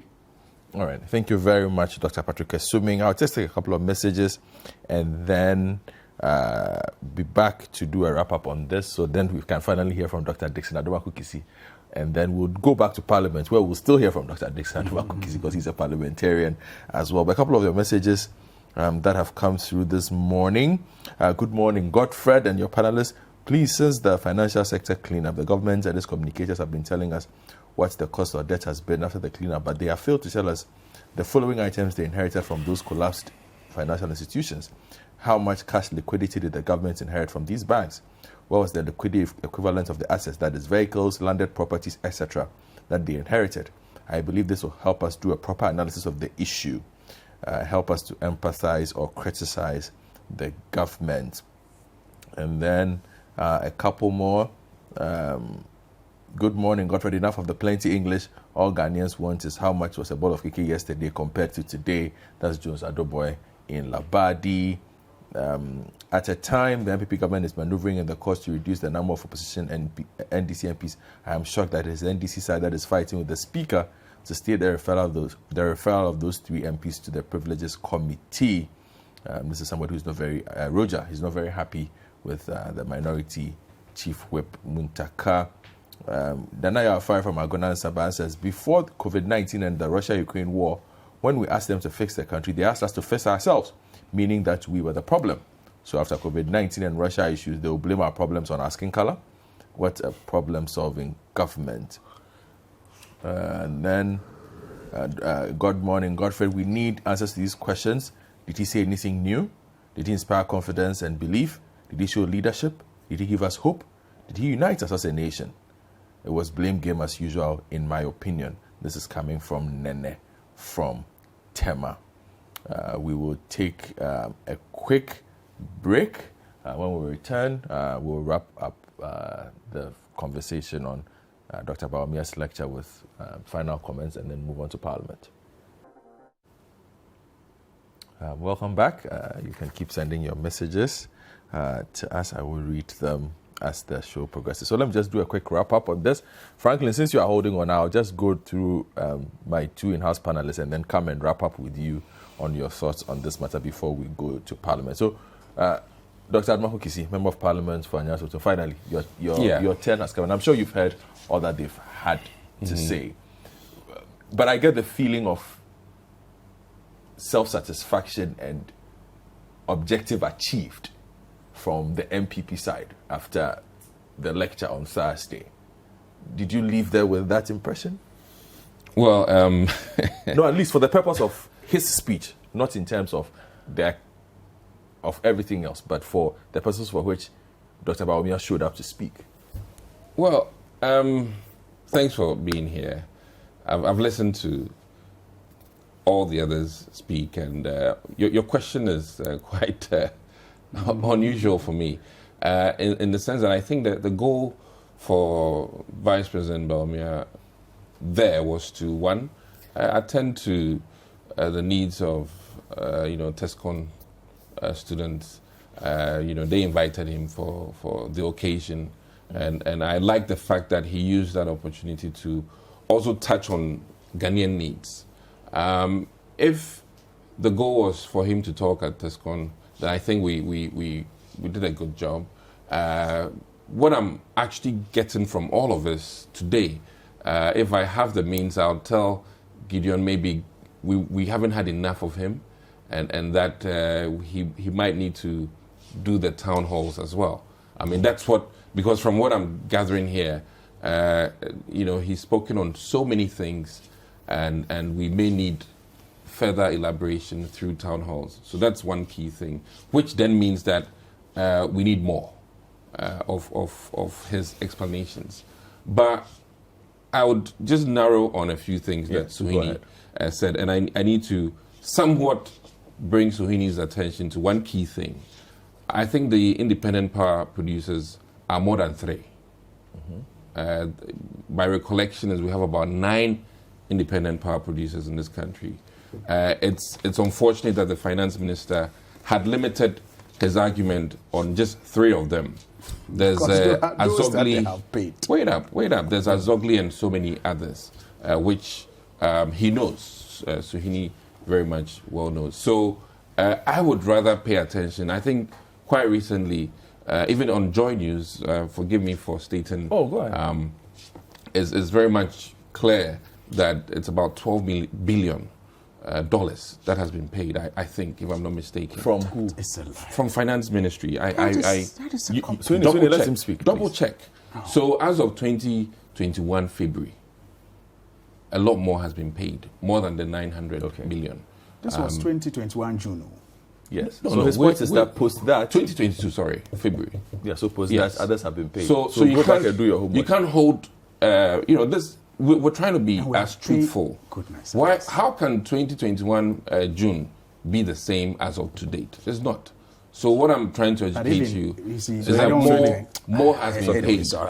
More has been paid, and clearly you need to be updated on that. Now, another key thing that I want us to talk about, the real cost of COVID to Ghana, on all academic platforms would admit, just like an insurance company, that the real cost of COVID is not just the dollar amount in terms of, what has been paid to alleviate Ghanaians or what has been paid to prevent the spread of the disease.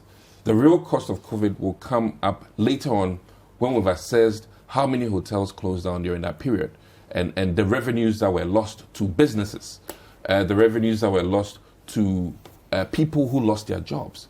These are the real cost of COVID to Ghana, and it should not be limited to just what has been stated, which is the 8 billion. So that is really the truth.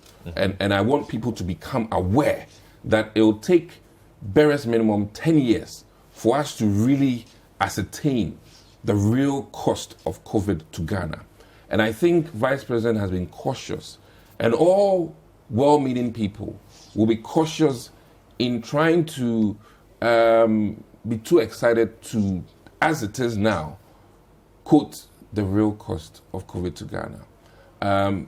When we should go to the lives lost, which are not something we can bring back. I think this begs the question, as the President has said, in a very resounding way, and tell me if I'm wrong. When either of us, our relatives are on a sick bed, we will put in all our dollars to bring their life to an appreciable level.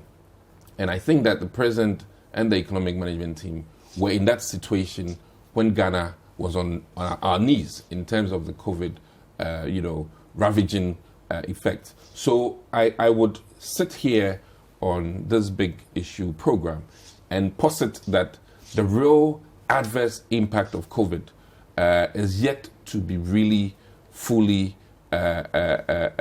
noticed, and nobody in the world as it stands can today, as we're still in the pandemic, come out and say that I think worldwide the Vice President quoted 12 billion in terms of what has been used, but he didn't quote the real impact assessment.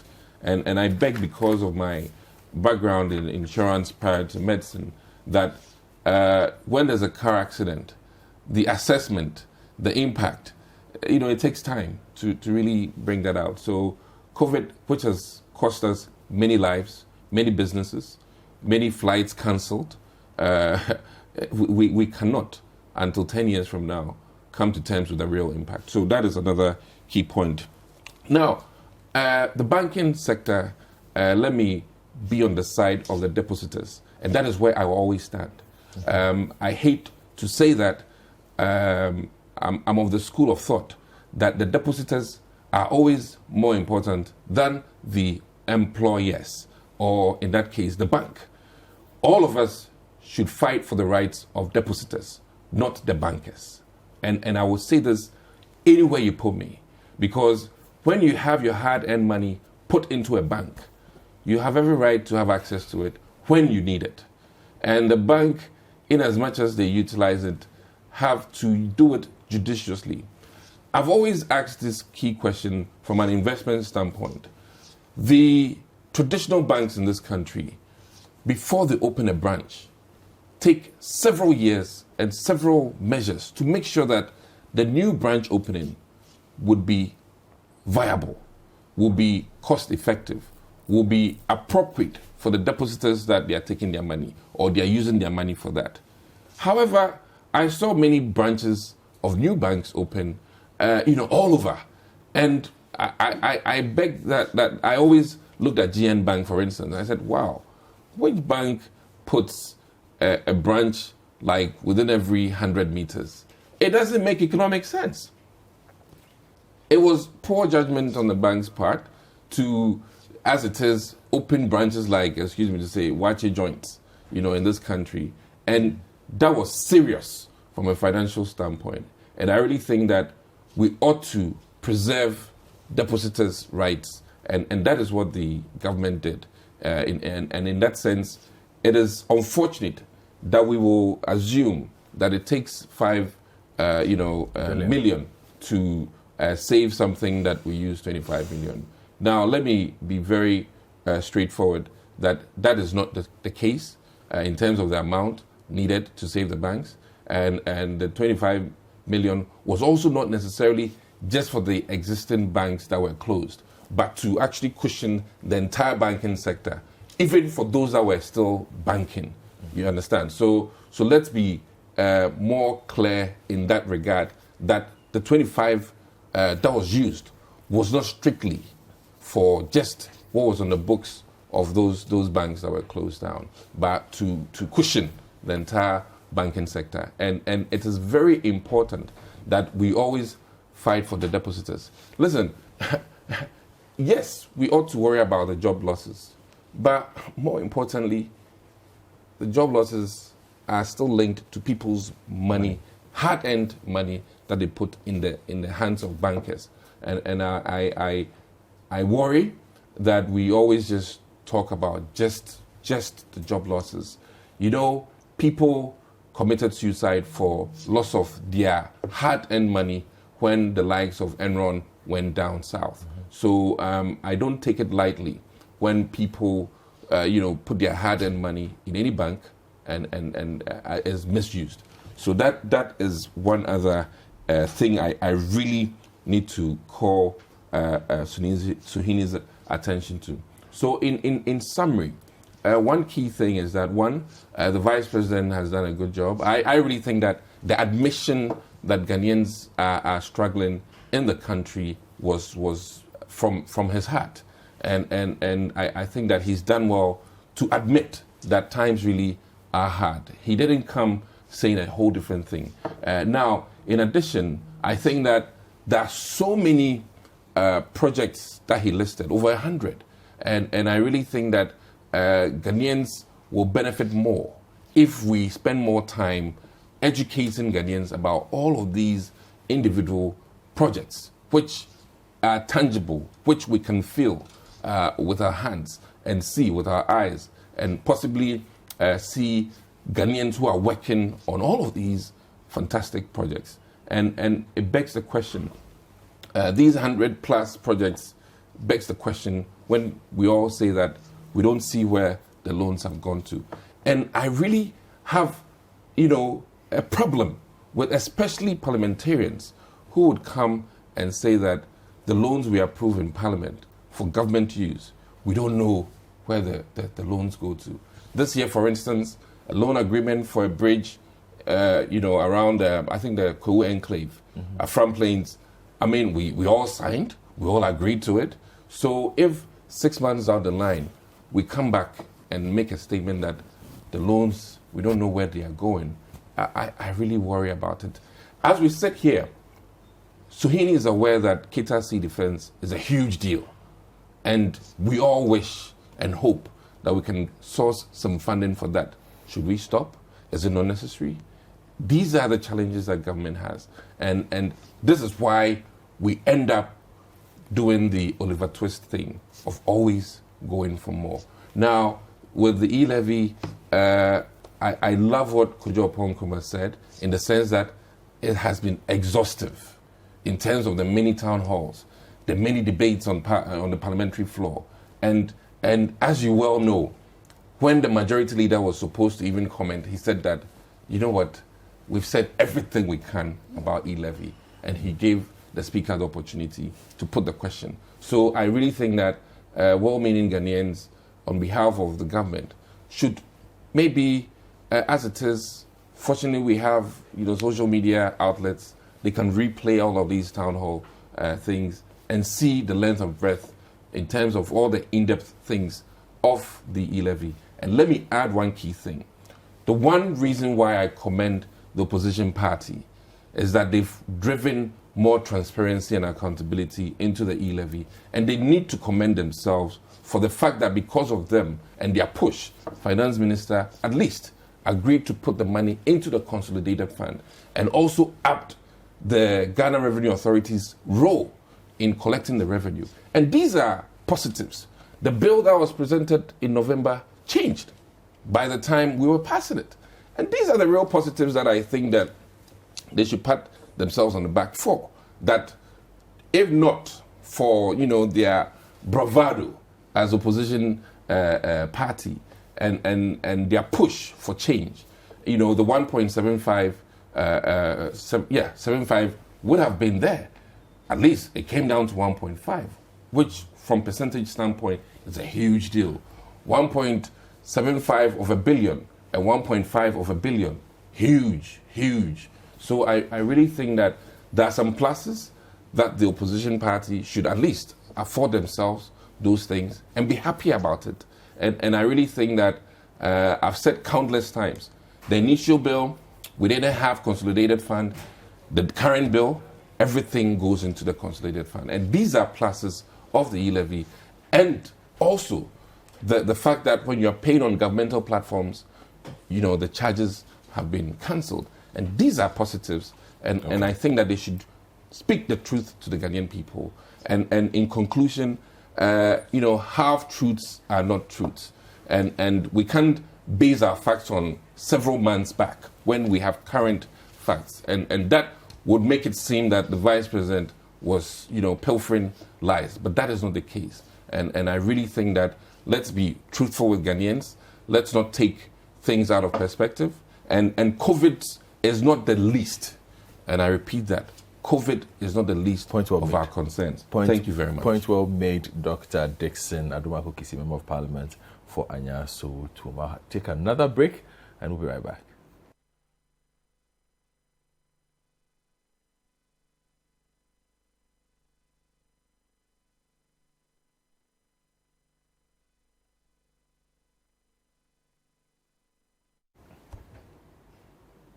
Welcome back to The Big Issue. We enter the second phase of the conversation where we enter Parliament, where 3 members of Parliament have been referred to the Privileges Committee of Absenteeism. So we have Sarah Joa Safo, MP for Donkwabenya. I think that had long been coming.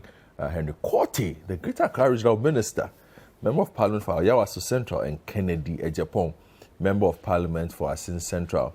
Now, the Speaker said per search conducted on attendance to Parliament by MPs in the current meeting, the votes and proceedings of Parliament reveal that those MPs have absented themselves more than 15 sitting days. Per the referral, the Privileges Committee is to consider the actions that need to be taken against the absentee MPs and report to the House 2 weeks after the House resumes from adjournments. Now, let me just even begin this conversation from Dr. Rashid Dramani, Executive Director, African Center for Parliamentary Affairs. Why are so many of our parliamentarians absent from Parliament? Let me begin by saying that, as many have said in the last couple of weeks, this is not peculiar to our country. In many countries, we have situations where members of Parliament are not even full-time employees, if you like, of the state, because of the fact that there's a recognition that they might spend their time doing other things. In our country, however, members of Parliament are full-time employees of us, the citizens, and they have to show up and do their work every day that Parliament is in session. The reasons, I believe, are many and varied. But for me, watching Parliament since the second Parliament up to this point, I think we have a lot of absenteeism in the House because over the years, Speaker after Speaker, Parliament after Parliament, we've not been able to crack the whip and make sure that those who fall foul, the standing orders are clear. Order 16.1 and the Constitution is also very clear. But we've seen your cameras go into the House and show us most of the time empty spaces. Looking at that, for me, I always begin to wonder whether we don't want as a country to perhaps look at what others do. Like if you go to the UK Parliament, I mean, it's not obligatory for a member of Parliament to attend to the sitting of the House. I mean, Eskim May, the authority on parliamentary proceedings, makes that clear in his book. I mean, it's up to the parties to enforce attendance and so on, particularly on very important occasions. In our country, we've decided to go the other way and say that members have to be there, and if you absent yourself 15 consecutive times, then you have automatically vacated your seat. That's what the Constitution says. I mean, the standing order says, I mean, it has to be referred to the Privileges Committee, and that's where I think the legal issues, I mean, begin to come up. So, Godfred, I think these are my preliminary remarks on this matter. So, you are in Parliament, and a lot of people are not happy with you. And by that, I mean the General House of Parliament. It's not just the three aforementioned parliamentarians who have been referred. Yes, big conversation, but a lot of people feel for people whose jobs are full-time representatives of people. A lot of you seem to find a lot of good reason not to be at your jobs. Well, I think that is a broader discussion that we can have. I am interested in having on another platform.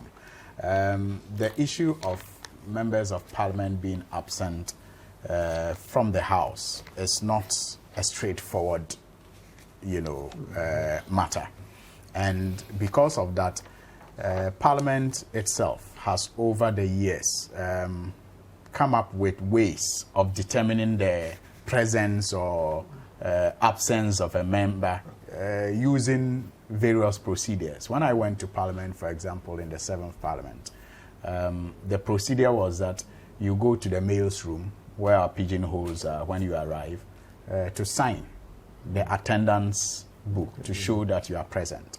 And that was enough to indicate your presence. You didn't have to be in the chamber. And people could sign and either go to their offices or go for a committee meeting. Sometimes the committee meetings can be held within the presence of Parliament or outside Parliament. You have invitations to other programs. Dr. Rashid Ramani and others, when they organize programs, sometimes, depending on the topic, they invite parliamentarians. You can go to Parliament, write your name, and still go for such a program, which is still in line with your parliamentary duties. In this 8th Parliament, the attendance book is now put at the entrance of the chamber block.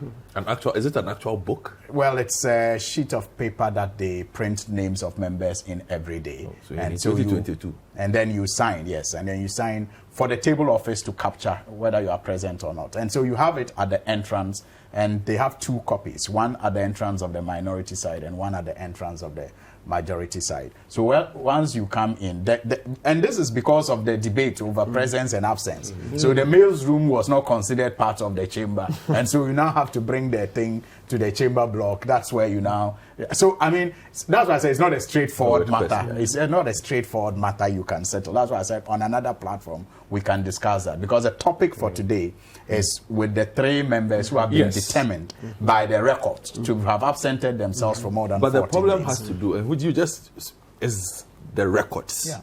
Because we have significant disputes most of the time in Parliament over the records. Yeah. So for me, that is why I will be surprised if people are not happy with us, because what is currently happening now, it should engender a certain level of excitement that things are going to perhaps finally be settled once and for all. I mean, when these members appear before the committee, they have the right to appear with their lawyers, and they will argue their reasons out. Even if, either for the records or against the record, it will lead to some transformation. It will lead to some. Yes, I believe it will lead to some transformation of the way we do business in the House, and that has been lacking in the past. I mean, we have talked about these things, but we have never really taken a step that will lead to some transformation, some definitive directives and recommendations that will lead to transformation. So I think that on this particular matter, we are about to really get the full benefits of the hung parliament that we have with this particular matter. Because what is already happening, Dr. Rashid was just saying about a seeming division, even on both sides of the divide, which is how parliament should be. I mean, there should be that freedom to disagree with even members that you caucus with, or people that you belong to the same party with. And for me, what is happening with these three, people referred to the Privileges Committee is bringing that about. For example, on the day that the Speaker, gave those directives, you had the minority chief whip, raise a procedural issue. That was separate from whether or not he agrees with their referral to the committee. Yeah. That is separate. Yeah, very but separate. People have misinterpreted it to mean that the minority chief whip was defending the people and did not want them referred to the Privileges Committee. Far from that. I mean, yes, subsequently he made comments that seemed like he was making excuses for Adwoa Safo's absence and all of that. But the substantive issue that he raised was a procedural one. Yeah. The fact that when you look at our standing orders, I have a copy here. Yes, when you look at our standing orders, there's a procedure for presenting petitions and papers before Parliament. Yeah. Now, it talks about the fact that a member of Parliament or anybody who is presenting a petition will do so through a member of Parliament. And the member of Parliament presents the paper or the petition before the House. The Speaker directs for it to be taken to the table, and then debates or conversations are had on it, and then the Speaker can now make a recommendation as to what to be done with the petition. So Muntake's point was that nowhere in our standing orders does it give the Speaker the right to receive a petition and present the petition before the House to debate or to discuss. And that the Speaker was wrong. That was his contention. Yeah, and that's how we've always understood and that position. is how the procedure has always been. But then listen to the Speaker. If you look at our order of business too, you have first prayer, you have a message from the President if there's any, then you have a message from the Speaker if there's any, before you now do votes and proceedings. That's like going through the minutes of the previous day's sitting. So the Speaker says, yes, I respect the standing orders, but on this matter, I have been personally petitioned as Speaker, and it's true, many have invited him to even declare the seats vacant. And so I am using my address in the business that we have to respond to the invitations that have been sent to me, either by way of petition or by way of interviews, to pronounce on this matter. And you cannot fault the Speaker to so much. I mean, because he's also acting within the standing orders. That's his message. And he said, it is my recommendation to the House. I mean, that's what he said. He said, it is my recommendation to the House, based on the petitions, personal petitions I have received, based on the invitations in the media and other people on this matter. This is my address to the House, and this is my recommendation that these people be referred to the Privileges Committee. That's how he explains his position. Now, I don't know. In my view now, I don't know if Muntaka is right or the Speaker is right. But I'm saying they are both making sense. No, but when you said recommendation, did you vote to accept that it should be referred? So it was not, that wasn't it. But I'm saying that at least, so that is why Muntaka has filed a substantive motion to challenge the referral. And that's why I'm saying this is how our parliament should be. We must take advantage of these numbers that we have today to make decisions that will stand the test of future parliaments and the composition that will come out of it. Because I have said, and let me wrap up perhaps on that look, the opportunity we have now, we may not have again.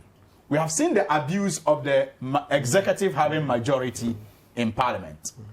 What we are likely to see in future is the minority having more numbers, the party out of government having more numbers, which we can always imagine will also be abused by those out of government, frustrating government. But currently what we have is a balance. Okay. And so once we engage constructively with open-mindedness, we can agree on things that will check abuses of executive having majority or executive having minority in parliament when that situation arises. So that was the first issue that Muntaka raised, the procedural issue. Now, there was a second issue. Let me wrap up on it because I had to even contribute to that on the floor.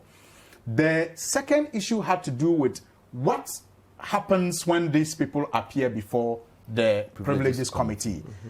Does the Privileges Committee have the final say on the fate of these people? The majority leader is arguing that the Privileges Committee, once they determine that these people were guilty, they vacate their seats. There's a certain automaticity, he argues, to the provisions of 97 C. He argues that way. Mr. Honorable Ambrose Berry agrees with him. I disagree. Yes, and I got the opportunity from Mr. Speaker to make the point that, look, if you look at our standing orders, 164, it clearly talks about the Privileges Committee of Parliament.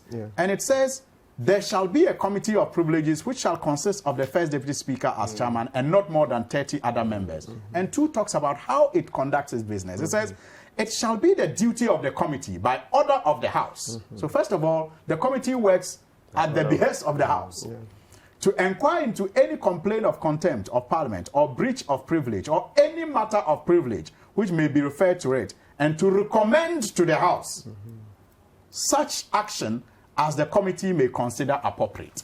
So the committee can take any action, but they recommend to the House, and the lawyers are here. Recommendation is not legally binding.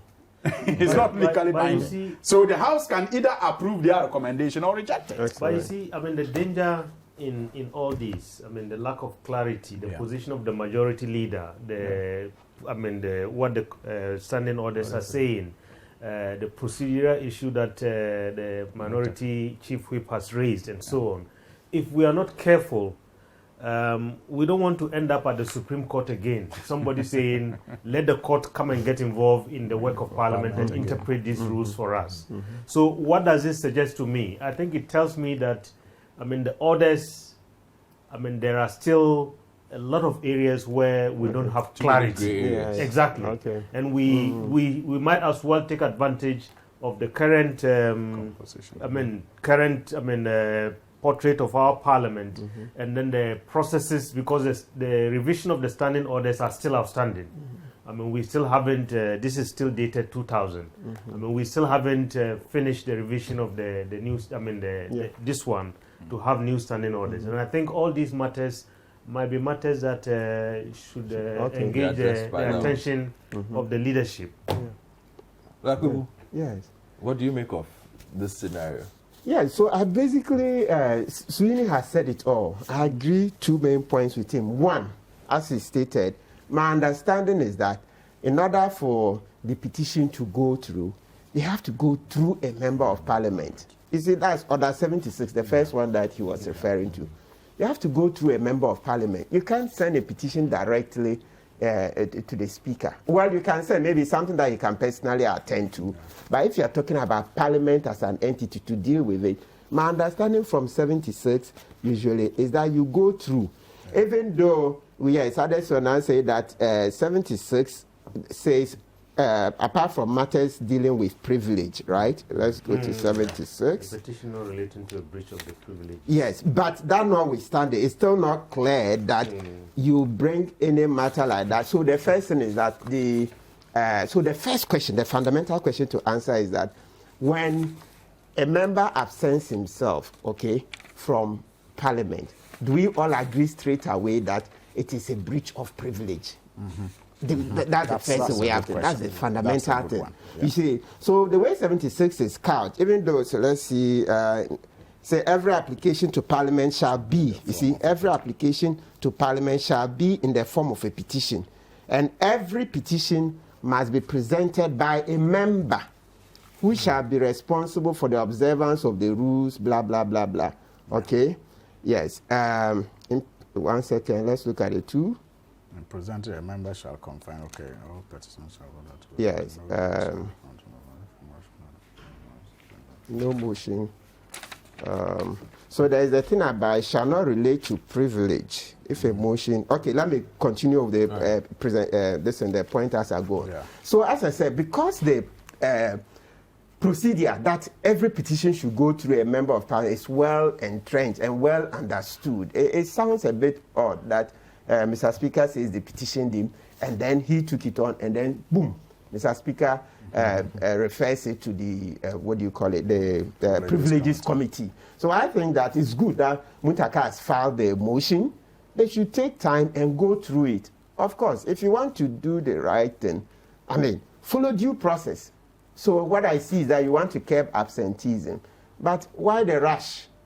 Why the rush? So that the people are. And there are several times that people have sent petitions to Parliament and they were turned back that no, you can't bring it. I think even last year there was this union, big union, that demonstrated, one of the subgroups, a very big union in Ghana, if we Google, we'll get it. They went there and we told that no, Parliament, this is not how we do business. You can't bring the petition yourself. You have to go get a member, either your member of Parliament or any other parliamentarian you can lobby. He takes the petition and then he brings it in. So this is as far as I can remember, this is the first time that for such a serious business, Mr. Speaker Sumotu is routing this in this procedure. So they should debate it again. We are all learning. And then if there is room, sure. And of course, those who are affected, if upon reading, they don't agree, of course, they know what to do. Because this area, will soon come to the Asari versus Attorney General, that thing. But that doesn't quite answer this one. And even let's accept that in a democracy such as ours, one court of appeal decision cannot settle all the issues. You see, in that particular case, the Asari versus Attorney General and the others, you would see that one, the matter was referred even to the Privileges Committee. Then they came out with a recommendation. Their decision was that yes, the parliamentarians should be allowed. Martin should be given an indefinite leave of absence. You see, and it was agreed. Then Asari went to court. Of course, before the court came to a decision, they saw that no, the indefinite thing was wrong. So the by-election, the seat was declared vacant, and the by-election held. So at the time the court was even deciding, the by-election had been held and all that. But the court determined that, look, this thing can recur in future, so let's state what the law is. So my point is that the beginning, that fundamental, you see in law, there's this common thing all lawyers will tell you that you can't put something on nothing. It will collapse.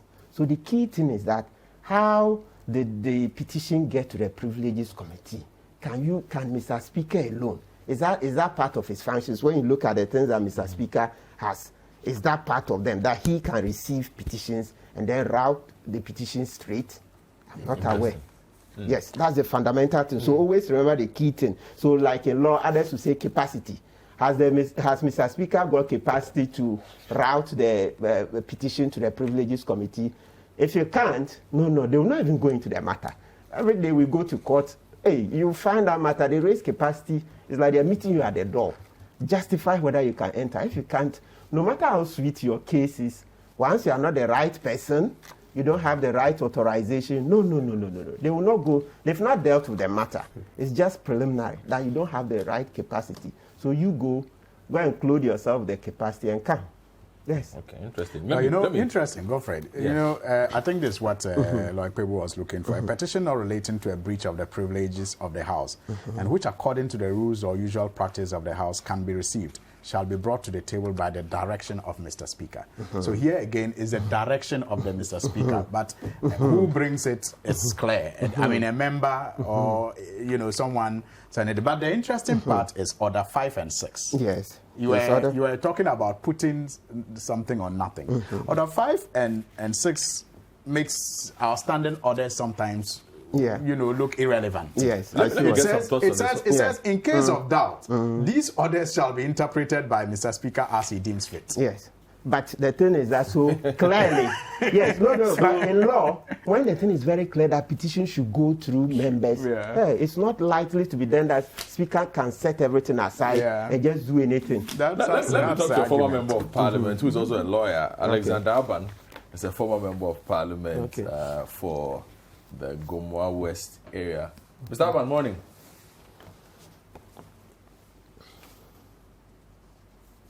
Mr. Aban, please unmute your microphone for me. Good morning, my brother. Can you hear me? Yes, I can hear you. I see you are comfortably seated in the back of your car. A Maybach. Looks like a Maybach. It's good to be out of parliament. He's been enjoying himself. But I guess I need to ask this. My other panelists here have gone through what the standing orders do. And I get this feeling that for this to go through, we might need some clarity first on the standing orders, and then two, on perhaps should we consider amendments that tie down parliamentarians and separate roles clearly, so that, so far as we are concerned, if you are an MP, show up and do the work. Thank you very much. Greetings to my friends there, and for you especially, Happy New Year, because we have not met this year. Certainly we have not. Truth. Yes. Now, I think that the conversation started with absenteeism in Parliament. Try as many MPs do to be in Parliament. Sometimes the need to even protect your seat is itself a reason why you may have to go to the constituency to attend one program or the other over your attendance in Parliament. We should not run away from that. Week in, week out, there are a lot of programs, invitations on the MP. And I can assure you that if you decide not to go and you get so consumed by the work in Parliament, the next time you will see your exit. And I think here I will cite myself as an example. Every now and then we'll be going to Constitutional, Legal and Parliamentary Affairs committee meetings. We'll be at Kofodia, we'll be here trying to look into some law and all that. And you get so consumed by it, and you feel so good you are helping in the fashioning out of laws. Then people in your constituency will be saying that, and so they get angry. And if you are so sensitive to that and you want to keep your seat, I can assure you that you may want to sacrifice parliamentary work to go and fraternize with your people. Then they see that, yes, you are with us. I think the time has come for us to even tell our people that, you know what, when we come before you to seek your mandate, to go to Parliament and do some work, allow us some space to do that work. He was on it. It is one of the reasons why we are always either very late in going to Parliament or... Daboya was on it. All those who were actively on that committee lost their seats. Well, I think we have a bit of a problem. But, Sweeney, I hear the point that he's trying to make with regards to the complexity of your role. But the rules are clear. If you do need to go and visit your people, write and seek permission. Is that not what it is? Yeah, that's what it says. That's what the procedure is. But sometimes... Why do you just leave without telling the Parliament you've left? Governor, sometimes you are even in the chamber and an emergency requires you to be in the constituency. And you are on your way before you remember that you need to put in a request for, leave. But somehow... But not for 15 sitting days. Not for 15 sitting days, obviously. But I think that is why Article 97C, 1C, gives the chance to a member to appear before a committee. Yeah. So it is at the committee that when your reasons for absenting yourself are not deemed, relevant, that you can then be asked to vacate your seat or recommended for your seat to be declared vacant. Because I believe the framers of the Constitution and the Standing Orders thought about situations or scenarios where you can find yourself in a place that will make it impossible for you to meet the requirement of asking for permission. For example, when COVID hit, it didn't happen. But assuming that a member of parliament was caught abroad at the time that we shut our borders, you know, it's in that case, you can be absent for as long as the borders are closed. But if you don't rely on maybe virtual means of seeking what do you call it? Permission. And we are told the speaker himself does not have a mandate to grant you permission beyond 14 days. The speaker can't even grant you permission beyond 14 days.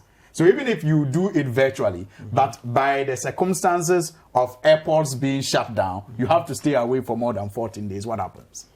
Well, you will have to appear before a committee and explain. There will be exceptions in force majeure situations. Exactly. So that's why that opportunity is there for one to appear before a committee. Okay, hold on. I think so appearing before the committee in itself is not automatic that your seat is declared vacant. And you see, the determination of your reasons can be varied depending on who is receiving your explanation. Okay, so when you have the committee taking a decision, it's important that the House, accepts that decision or rejects it. So hold on for me. That is a collection and representation of Ghanaians. Mr. Aman. Please, Mr. Aman. They have to unmute. Mr. Aman.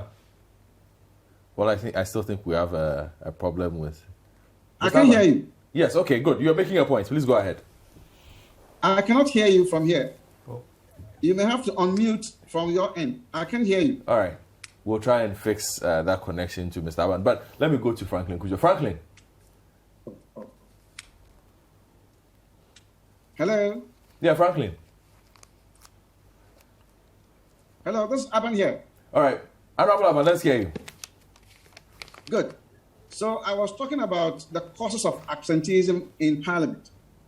Yes. And then, having said that, the next issue is about the Speaker's referral to of these gentlemen, of these three MPs to the Privileges Committee, whether it is procedurally right or whether it is wrong. The question that begs for answer is, do we have to always wait for a petition to be filed? Because if you look at the procedure as stated in the standing order, P or her MP to file a petition, or the person will have to file the petition through the MP to Parliament. In a sensitive issue like this, I'm just wondering who among the MPs who exercise that boldness to say that these three MPs or this Mr. XYZ have been absenting themselves from Parliament.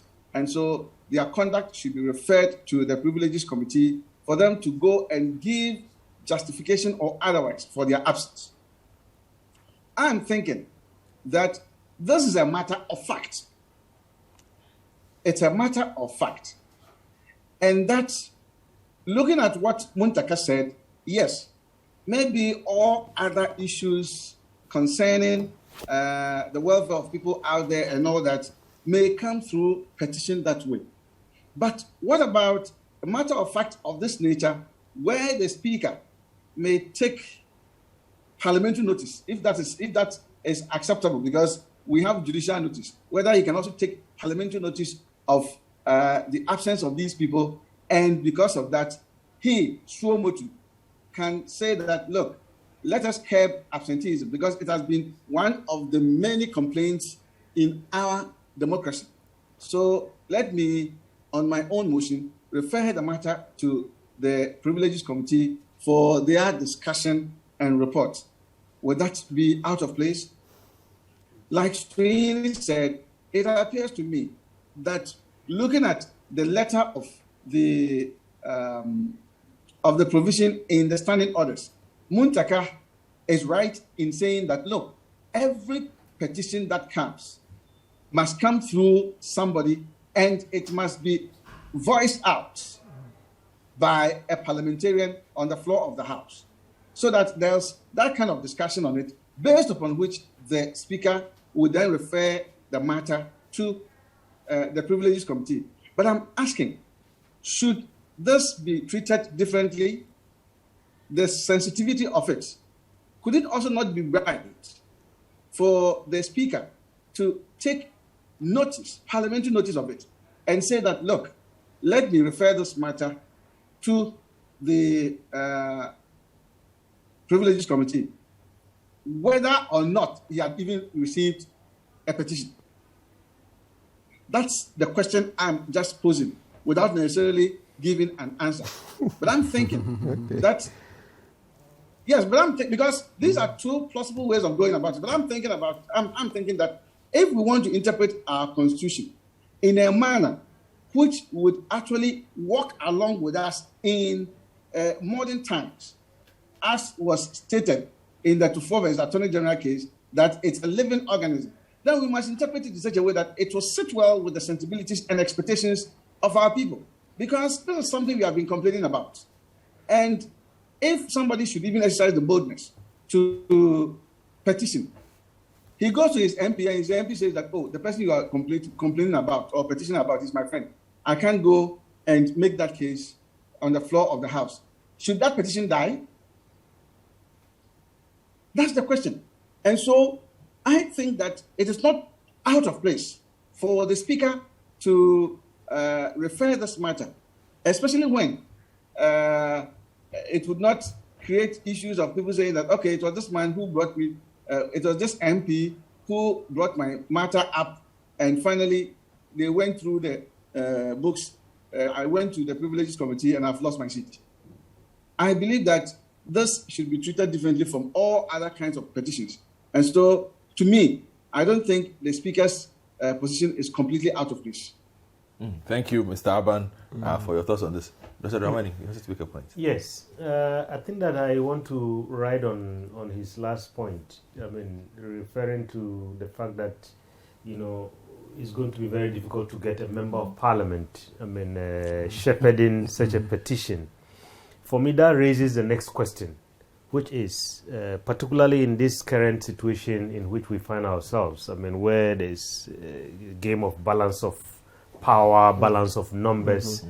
I don't know if any member, particularly from the majority side on the committee, would have the guts to vote, you know, in favor of removing 3 of their members, which automatically makes Honorable Suyini's side the majority in Parliament.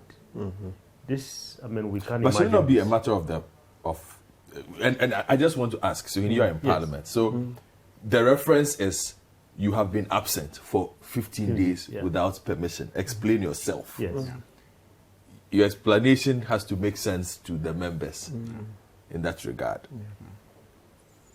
So basically, it comes down to a matter of a certain level of subjectivity. Exactly. I see, like Muntaka raised an issue that people considered a defense for Adwoa Safo. He raised the issue of her children.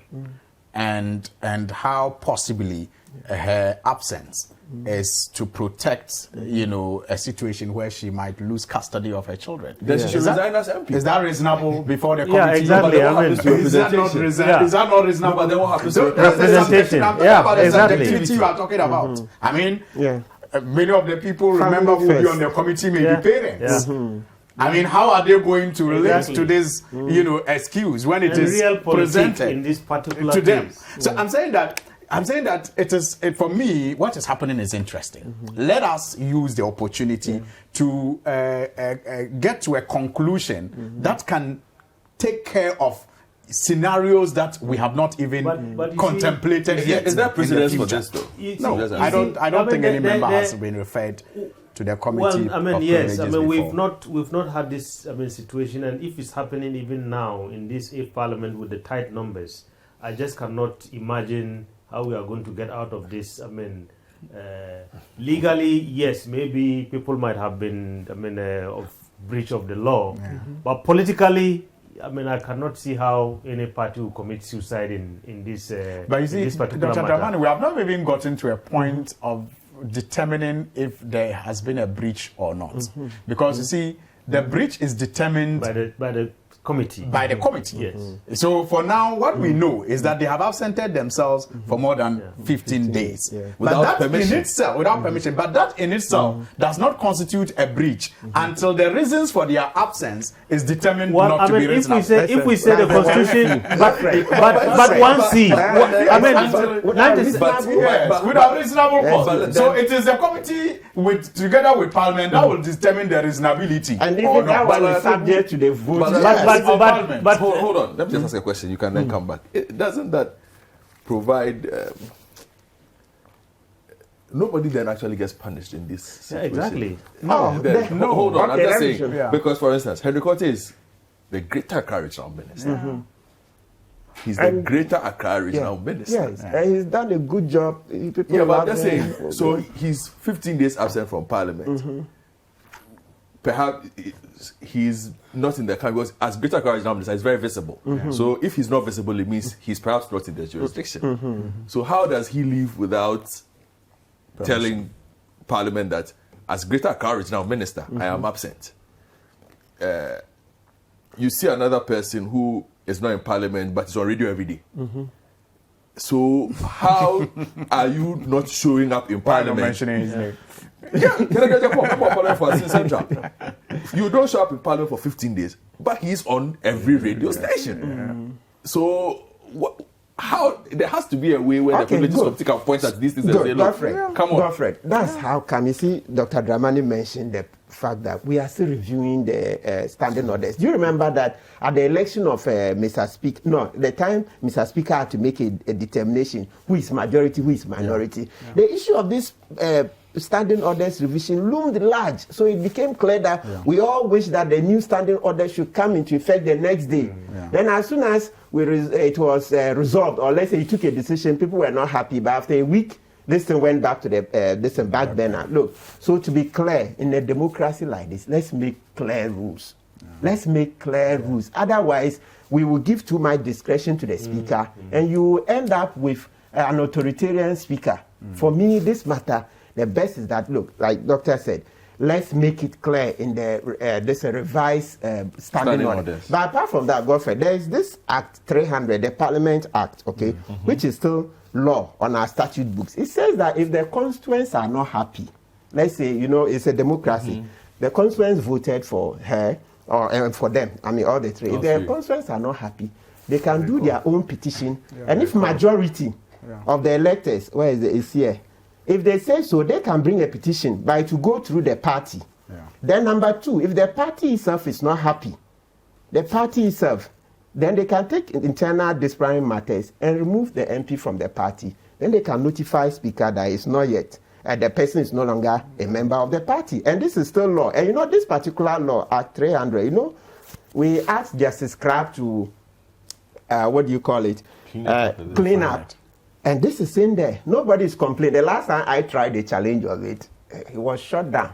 They said, no, look, these laws, when Crabb finished cleaning up, he took them to Parliament, and Parliament approved. So they are good laws. So please, there are two provisions here. Either the electorate themselves bring a petition through the party that, look, we don't wish this person to continue as our MP, or the party itself, if you have granted.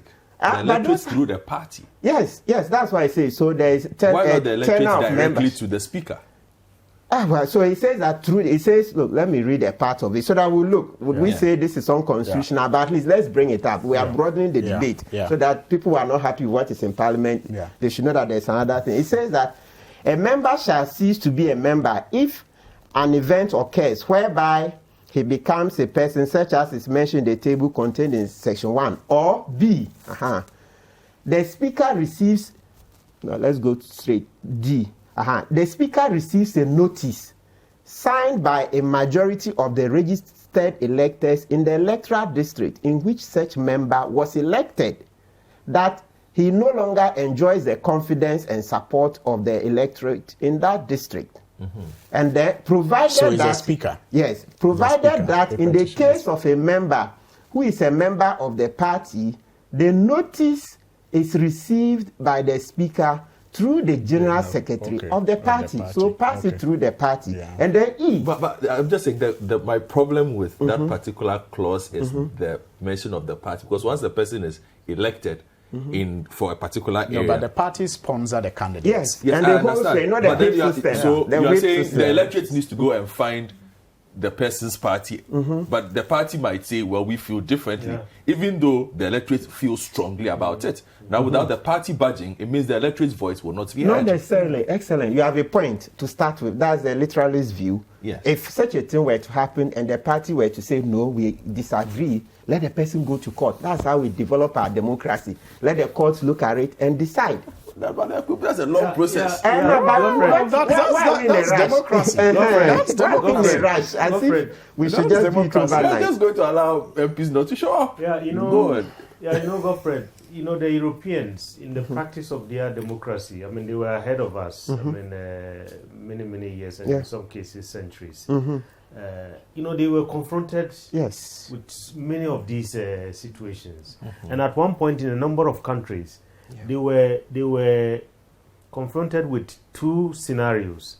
The right of constituents to be represented in parliament, and then the right of the House, if you like, to bring discipline upon a member by going to the extent of removing him, and in that case denying the constituents of representation. So what did they do? I mean, to cure this, if you look at, the history and in terms of how most European parliaments have dealt with it, they took a middle ground, a realistic ground, because most people argue that, look, just like what we are facing here, it's going to be very difficult, assuming all these matters are determined, and then the matter eventually lands before the Privileges Committee. It's going to be one that has a majority either of the MPP or the NDC. And assuming in this case, the MPP members are the ones that are, before the committee, it's going to be very difficult to see how the chairman and the members, from his party are going to make a determination to say reduce our numbers and leave us in a minority, and then another e-levy comes and then we are slaughtered. It's not going to happen. So the Europeans said, look, let's be realistic. Let's take the financial sanctions kind of regime, and that's how they deal with absenteeism in most European parliaments, from Denmark, down to Southern Europe. They take the middle ground of saying, look, we punish people by maybe giving them a financial sanction if they absent themselves. That's how they deal with it. And you lose your salary. Yes, you lose. And the British even said, look, it's not compulsory for a member of parliament to be in the House. Okay. And I think that, look, if we have to be realistic, especially in the two-party kind of system that we have in this country, maybe that might be the way to go. To say that my MP does not necessarily have to show up. No, I'm talking about not necessarily not the British part. The financial part. Okay. That might be realistic than to say we want to get the Privileges Committee, because we had Honorable Aban say, if there's a petition, which member, assuming that somebody is petitioning another MP from the NDC, and they say we want Honorable Suyini to take up this petition and present it to Parliament. Realistically, it's not going to happen. Okay. No, but you see, I think that the financial, sanction is worth considering. But what we currently also have, for me, it's not entirely bad, especially given our numbers in Parliament, in this current Parliament. We can still get something very useful from the process that will become a convention that we can go by. The problem I see is with the determination by, for example, the majority leader to kill the matter at the committee stage. No, that one is because you see, because the majority will have a chairman who will have a casting vote. I can just imagine that if they were to vote on party lines, you are going to have, because of the numbers that we are all trying to protect, you know, the numbers game. A big deal right now. Yes, it's a big deal. Because of the numbers game, you are going to have, you know, the majority side imploring on the chairman to use his casting vote in favor of, you know, either exonerating some and punishing some, or, you know, punishing all of them, something, or exonerating all of them. You are going to have some kind of politics being played there. But where the committee is allowed to make a recommendation to the House, for example, even if it is by majority decision, because the chairman voted that this two should be exonerated, this one should be, you know, punished, it will open up the debate on the floor. And once the debate on the floor is dispassionate, you will have cross-voting on the fate of the three. You will have cross-voting on the fate of the three once we open up the debate. Because then people will in the end say that it is not fair to exonerate some and leave some. We either punish all of them or we exonerate all of them. Or, yes, it makes sense that this be exonerated, but this two should be punished. Or this, and the debate will lead to cross-voting. Good. And then that cross-voting is what we have always, you know, wanted from our politics. And then it will become a convention for us. Very quickly, I mean, there's another school of thought. I mean, looking at all these and raising the question, should we leave the discipline of members of parliament in the hands of their colleagues, in the hands of a committee like the Privileges Committee, particularly a committee that over the years we've seen situations where matters are referred to it and citizens don't, I mean, get what they expect in terms of determination. And the case of Denmark comes to play here. In Denmark, the Public Accounts Committee has some members who are not members of parliament. You know, because they say the matters of money, public money, is very important to leave only in the hands of the politician. So, should we be thinking about maybe some panel of eminent Ghanaians dealing with such matters, or should we continue to leave that to the Privileges Committee? And I think that those are all matters maybe that could be subjects of the revision of the standing order. Let me I think that's another useful, you know, recommendation to consider, because if you look at 164 on the workings of the Privileges Committee, it even makes that recognition of members who may be compromised. A member of the committee may disqualify himself from participating in any investigation of the conduct of a member, officer, or employee of the House upon a declaration in writing that he cannot render an impartial and unbiased decision in the case in which he seeks to disqualify himself. So even with this three appearing before the committee, don't be surprised that some members of the committee will take up the provision under 164 because maybe my relationship with Kennedy Ajapong or Ajua Safo is such that I cannot be impartial on this matter. So interesting. Let me take a couple of messages and then we wrap up. Says, good morning. Offered the rights, Honorable Speaker should temper justice with mercy by giving a strong warning to absentee parliamentarians. Suleiman Adamba from Tamale, and then a couple more on the economy. Dr. Baumia always touts their failures as their success.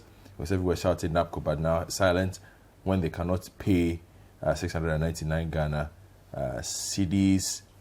And then this is Osunoba from Sanyarugu. We need government to focus on local production. How can Ghana import sugar, palm oil, rice, cooking oil, not talk about petrol and diesel when we have the Teba oil refinery after digitalization? Let state-owned enterprises make profit. Well, it's an interesting point considering we saw the SOE reports this week and did not make for pleasant reading. Good morning to you all. The 3 MPs referred to the Privileges Committee will turn up to nothing. The committee will free them. The law will not work. This will affect the poor. That's why I think Doc's recommendation of an independent body looking at disciplinary action against members of parliament is worth considering. Then the final one, this one is on the economy. It says, please let the government know that things are difficult. For example, a box of A4 paper was 110 Ghana cedis last year in December. I'm now buying it for 230 Ghana cedis in the first week of April, where do they want us to go? Is the question he is asking. So a big thank you to you at home for listening to us and Permit watching me to us. say a happy birthday to my good friend Ronnie. Ronnie Kwesi Nicole. Ronnie Nicole, you still at the State Housing? Well, no, unfortunately, for some reasons, I don't know if I have his permission to say. He's no longer there? Yeah. Oh, okay. We wish him well. He's a Dansoman guy. Yeah, he's your he's my next door neighbor, actually. So I'll go and find out from Ronnie when I get home why he's no longer deputy CEO of the State Housing Corporation. Thank you, Dr. Rashid Dramani. Thank you very much, Martin Pibu, and also Alexander Aban, former member of Parliament. A big thank you as well to the member of Parliament for Tamale North, the Honorable Alaji Alasan Saibu Suhini. My name is Gofera Kutobuafo. Have a good weekend.